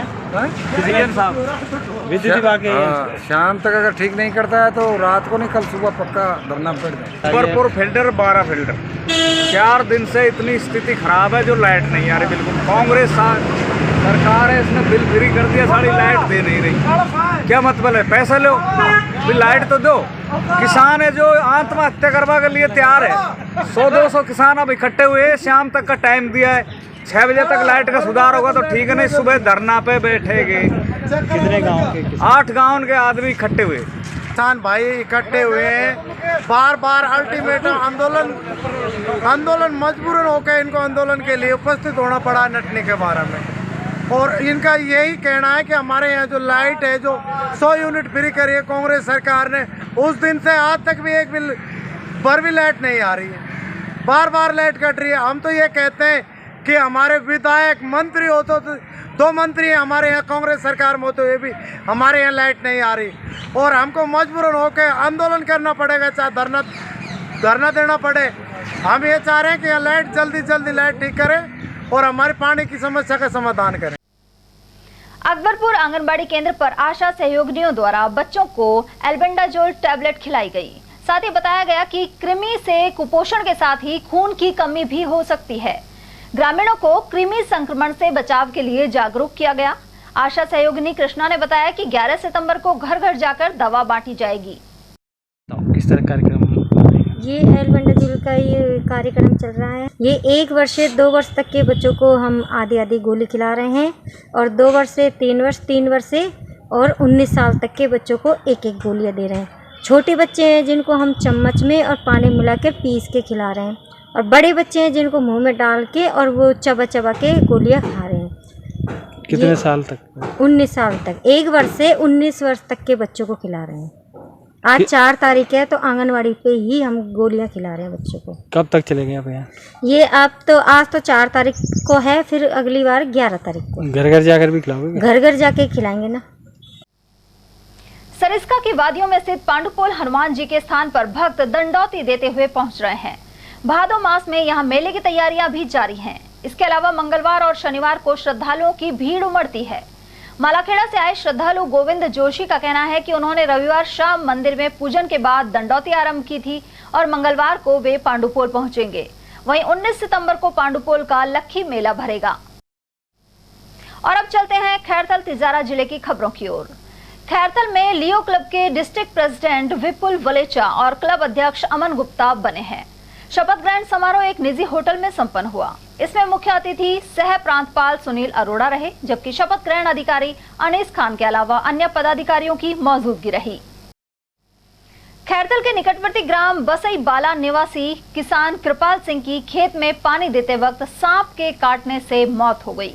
ये किसान प्याज के खेत की क्यारियों में पानी लगा रहा था। इसी दौरान उसे सांप ने डस लिया। जिला अस्पताल में चिकित्सकों ने कृपाल सिंह को मृत घोषित कर दिया। 2 अप्रैल 2018 को खैरथल में हुए आरक्षण प्रदर्शन के बाद दर्ज मुकदमों को वापस लेने की मांग जारी है। भीमसेना अध्यक्ष कमल सिंह के नेतृत्व में खैरथल जिला सचिवालय के सामने विरोध प्रदर्शन किया गया। इस मौके पर प्रशासन द्वारा भारी पुलिस जाब्ता लगाया गया था। प्रदर्शन कर रहे लोगों को जिला मुख्यालय गेट के बाहर ही रोक दिया गया। इसके बाद मेघवाल विकास समिति, भीम आर्मी आदि की ओर से ज्ञापन देकर मुकदमों की वापसी की मांग उठाई गई। तो एक आंदोलन हुआ था, पूरे भारत बंद का आह्वान था और उसमें पूरे भारत देश में आंदोलन जो हुआ था वो शांति प्रिय हुआ था। लेकिन उस टाइम केंद्र में भी बीजेपी की सरकार थी और राजस्थान में बीजेपी की सरकार थी और हमारे लोगों ने शांति तरीके से आंदोलन किया था। लेकिन यहाँ जब मैं यहाँ की बात करूँ तो अपने खैरथल कस्बे की बात करूँ, किशनगढ़ कस्बे की बात करूँ, तो यहाँ दोनों जगह शांति प्रिय धरना हुआ था। लेकिन यहाँ पर कुछ, चाहे उसको असामाजिक तत्व लगा लो या कुछ भी लगा लो, उन लोगों के द्वारा हमारे यहाँ पर जो करीबन 93 लोगों पर मुकदमा दर्ज हुआ था। और उस टाइम जब राजस्थान में बीजेपी की सरकार थी तो कांग्रेस सरकार ने हमें वादा किया था कि अगर हमारी सरकार राजस्थान के अंदर आती है तो हम इन तमाम जितने भी मुकदमे, झूठे मुकदमे जो लगाए गए हैं, उनको हम तुरंत प्रभाव से वापसी ले लेंगे। लेकिन आप तो बसपा से जीते हुए विधायक थे, बसपा से जीत के कांग्रेस ज्वाइन की थे, तो आपको फर्स्ट प्रायोरिटी इनको ही देनी थी कि आप SC के वोट बैंक से जीत कर आप विधानसभा पहुँचे, तो सबसे फर्स्ट प्रायोरिटी तो उनकी यही होनी चाहिए थी कि भाई इन मुकदमों को सबसे पहले इनको हटाया जाए। खैरथल में कानून व्यवस्था को लेकर पुलिस बल द्वारा फ्लैग मार्च निकाला गया। फ्लैग मार्च की अगुवाई DSP सुरेश कुड़ी कर रहे थे। इस दौरान खैरथल, मुंडावर और किशनगढ़ बास के थाना अधिकारी भी मौजूद रहे। फ्लैग मार्च थाने से प्रारंभ होकर प्रमुख मार्गों से गुजरा। हाँ, ये इनका प्रदर्शन था और जैसे हमारे जिले का ये पहला ही प्रदर्शन था तो बिल्कुल शांतिपूर्ण रहा, क्योंकि हमने पूरी चाल चौबंद व्यवस्था करी थी, पूरी तरह से जाब्ता पूरी जगह डिप्लॉय किया था। और अभी आपने देखा होगा कि हमने पूरे अपने कस्बे में फ्लैग मार्च भी किया है। हमारे पास पर्याप्त मात्रा में फोर्स मौजूद है और किसी भी आवश्यकता के लिए हर समय फोर्स मौजूद रहती है। तो यही हमारा मैसेज था। उनकी तरफ से भी कोई शांति व्यवस्था, सब शांति है। उन्होंने श्रीमान कलेक्टर महोदय को ज्ञापन सौंपा है और ज्ञापन जो है उनका राज्य सरकार के पास भेजा जाएगा, इससे वो संतुष्ट है। उनका कोई प्रदर्शन नहीं है, वो शांतिपूर्ण हो गया वो तो सुबह? हाँ जी, उनका प्रदर्शन शांतिपूर्ण सुबह हो गया था। ज्ञापन सौंपा है, ज्ञापन जो है राज्य सरकार को भेजा जाएगा। आपने पूरे कस्बे में फ्लैग मार्च निकाला है। हाँ, हमने अभी हमारा आपने देखा कि पूरे कस्बे में हमने फ्लैग मार्च किया है, जो ये साबित करने के लिए कि हमारे पास पर्याप्त फोर्स है। गोविंदगढ़ कस्बे के समीपवर्ती मारकपुर गांव के मतदान केंद्र को इस बार निरस्त करने के चलते आक्रोश है। गांव से 3 किलोमीटर दूर ईटका गांव में मारकपुर के वोटर्स का मतदान केंद्र बनाया गया है। ऐसे में ग्रामीणों ने विरोध प्रदर्शन किया। साथ ही सोमवार को उपखंड अधिकारी सुरेंद्र प्रसाद को ज्ञापन सौंपा है। भाजपा नेता सुखवंत सिंह ने बताया कि गांव के ज्यादातर लोग भाजपा के पक्ष में ही वोट डालते हैं, इसलिए रामगढ़ विधायक ने राजनीतिक द्वेष भावना रखते हुए मतदान केंद्र को निरस्त कराया है। हम सभी मारकपुर ग्राम वासियों के साथ यहाँ एसडीएम ऑफिस आए हैं। जैसा कि अभी हमें 2-3 दिन पहले जानकारी में आया है कि नए बूथों का पुनर्गठन हुआ है, उसमें मारकपुर बूथ को हटाकर ईटका में जोड़ दिया गया। ये बहुत ही दुर्भाग्यपूर्ण है और राजनीति से प्रेरित है। विधायक के इशारे पर ये हुआ है। विधायक बहुत ओछी हरकत कर रही है, क्योंकि जब से विधानसभा बनी है तब से लेकर आज तक ये बूथ रहा है और यहाँ कोई लड़ाई झगड़ा नहीं होता, आराम से वोटिंग होती है। कोई संवेदनशील बूथ में इसका नाम नहीं, फिर भी इसको उठा कर ईटका कर दिया गया। ये ऐसा क्यों? पहले भी मारकपुर के साथ बहुत दुर्भाग्यपूर्ण इन्होंने किया कि इसको तालड़ा पंचायत में जोड़ दिया। पहले ये नसवारी में थे, वो घटना अभी तक गांव वाले भूले नहीं है, अब दूसरी इसके और कर दी गई, तो ये विधायक के लिए भी अच्छी बात नहीं है। सोमवार को राजस्थान मिशन 2023 के तहत भाषण प्रतियोगिता आयोजित की गई। प्राचार्य रामकृपाल मीणा ने बताया कि इस दौरान विभिन्न चरणों में विद्यार्थी विजेता रहे। मंगलवार को कक्षावार भाषण प्रतियोगिता होगी। विजेता विद्यार्थियों को राज्य सरकार द्वारा सम्मानित किया जाएगा। भाजपा की संकल्प परिवर्तन यात्रा को सफल बनाने के लिए मौजपुर में बैठक संपन्न हुई। बैठक में अलवर डेयरी के पूर्व चेयरमैन बन्नाराम मीणा ने कहा कि भाजपा की संकल्प परिवर्तन यात्रा 20 सितंबर को पिनान पहुंचेगी। यहां एक विशाल जनसभा का आयोजन किया जाएगा। उन्होंने पुराने मतभेद भुलाकर पार्टी हित में कार्य करने और परिवर्तन यात्रा को सफल बनाने की अपील की।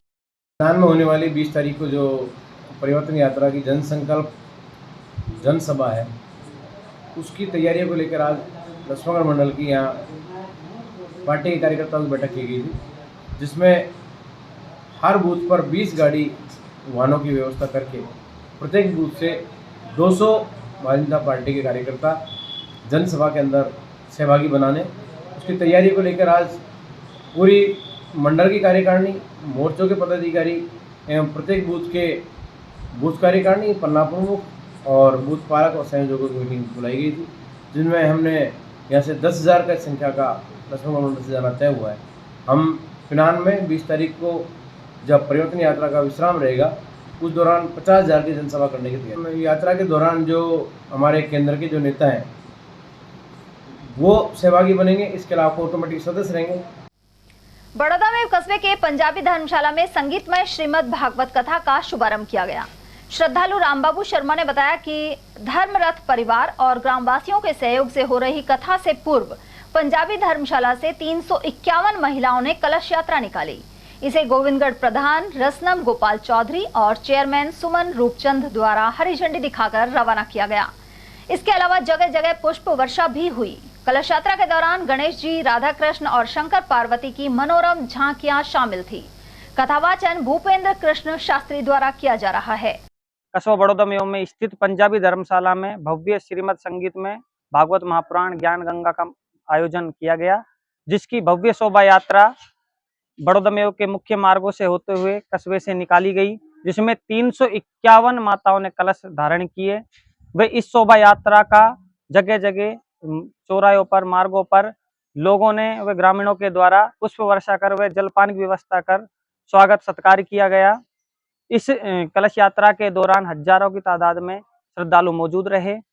वे धर्मरथ परिवार के द्वारा इस कार्यक्रम को 4 सितंबर से 10 सितंबर तक कस्बे बड़ौदा में आयोजित किया जा रहा है, जिसका समय शाम को 7 बजे से 11 बजे तक का रहेगा।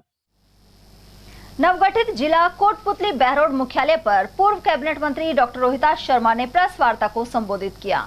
उन्होंने आरोप लगाया कि कांग्रेस शासन में कानून व्यवस्था ठप है और भ्रष्टाचार चरम पर है। उनका कहना था कि प्रदेश में पूर्व मुख्यमंत्री वसुंधरा राजे के नेतृत्व में प्रचंड बहुमत से भाजपा सरकार बनेगी। उन्होंने यह भी कहा कि प्रदेश में मुख्यमंत्री गहलोत ने केवल अपनी कुर्सी बचाने के लिए एक एक विधायक को अपने आप में मुख्यमंत्री बना दिया है। इस दौरान वसुंधरा राजे समर्थक मंच के प्रदेश उपाध्यक्ष पंडित ब्रिजमोहन शर्मा, युवा मोर्चा के प्रदेश संगठन मंत्री विकास डोई और जिलाध्यक्ष अभिषेक मोरजीवाला सहित अन्य लोग मौजूद रहे।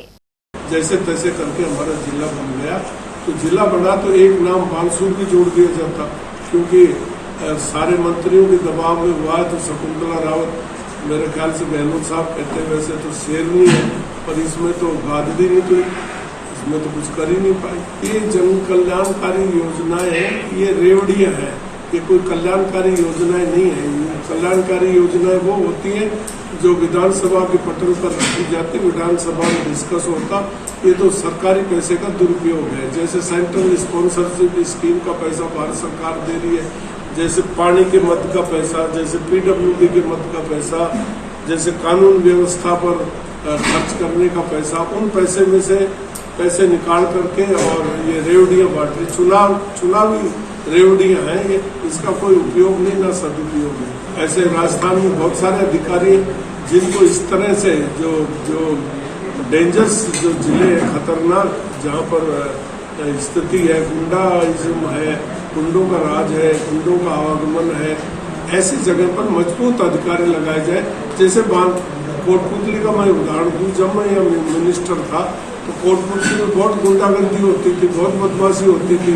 तो मैंने एक मजबूत पुलिस अधिकारी, उनका नाम था गोपी सिंह, मैंने गोपी सिंह को लगाया, तो गोपी सिंह ने 6 महीने में कोटपुतली को सुधार दिया और हमको धन्यवाद मिलने लगा। 56 की बजाय होते तो 70-80 हैं, लेकिन इज्जत के डर से लोग महिलाएं कह नहीं पाती, नहीं तो बहुत ज्यादा केसेज है ऐसे जो गुंडागर्दी हो रही है गहलोत साहब के राज में। द्रौपदी का चीरहरण हो रहा है, सरकार बैठी देख रही है, जनता लूट रही है और सरकार बैठी देख रही है, तमाशा देख रही है, और अगली उम्मीद कर रही है कि तो भोंदू लोग हैं, रेवड़ियां बांट देंगे तो राज आ जाएगा। Doctor Shroff charity eye hospital की ओर से सोमवार सुबह नेत्रदान को लेकर जन जागरूकता रैली का आयोजन किया गया। इस रैली को प्रमुख चिकित्सा अधिकारी ने NAB क्षेत्र स्थित अस्पताल पर हरी झंडी दिखाकर रवाना किया। वहीं हॉस्पिटल के प्रशासनिक अधिकारी चरण मैसी भी मौजूद रहे। यह रैली अग्रसेन सर्किल और मंडी मोड़ सहित मुंगस का होते हुए वापस अस्पताल पहुंची। उधर वरिष्ठ नेत्र रोग विशेषज्ञ डॉक्टर रमीज रजा ने नेत्रदान प्रक्रिया के बारे में समझाते हुए आवश्यक जानकारी दी। वहीं चरण मैसी ने बताया कि राष्ट्रीय नेत्रदान पखवाड़े का आयोजन 8 सितंबर तक होगा। और चलते चलते एक नजर हेडलाइंस पर।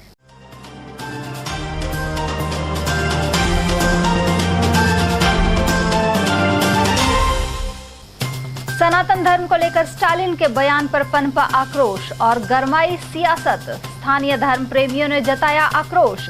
कोरोना से सनातन की तुलना कर समाप्ति की जताई थी मंशा। सत्ता परिवर्तन की खातिर भाजपा ने परिवर्तन संकल्प यात्रा के जरिए कसी कमर, कांग्रेस और वामपंथियों ने बताया चुनावी शगुफा। वहीं भाजपा समर्थकों ने कहा जनता में चेतना जगाएगी यात्रा। ई रिक्शे में बैठी महिलाओं के 50,000 हुए पार, जेल सर्किल से काशीराम चौराहे के बीच हुई वारदात। और सागर तालाब पर जाकर नहाने और कपड़े धोने को मजबूर बनी महिलाएं। बांस वाली गली में जल संकट से खफा लोगों ने चुनाव बहिष्कार का लिया फैसला। वहीं मेहताब सिंह का नोहरा की महिलाओं ने अधीक्षण अभियंता का किया घेराव। ATL न्यूज में आज के लिए इतना ही। ताजा जानकारियों के लिए बने रहिए हमारे साथ। नमस्कार।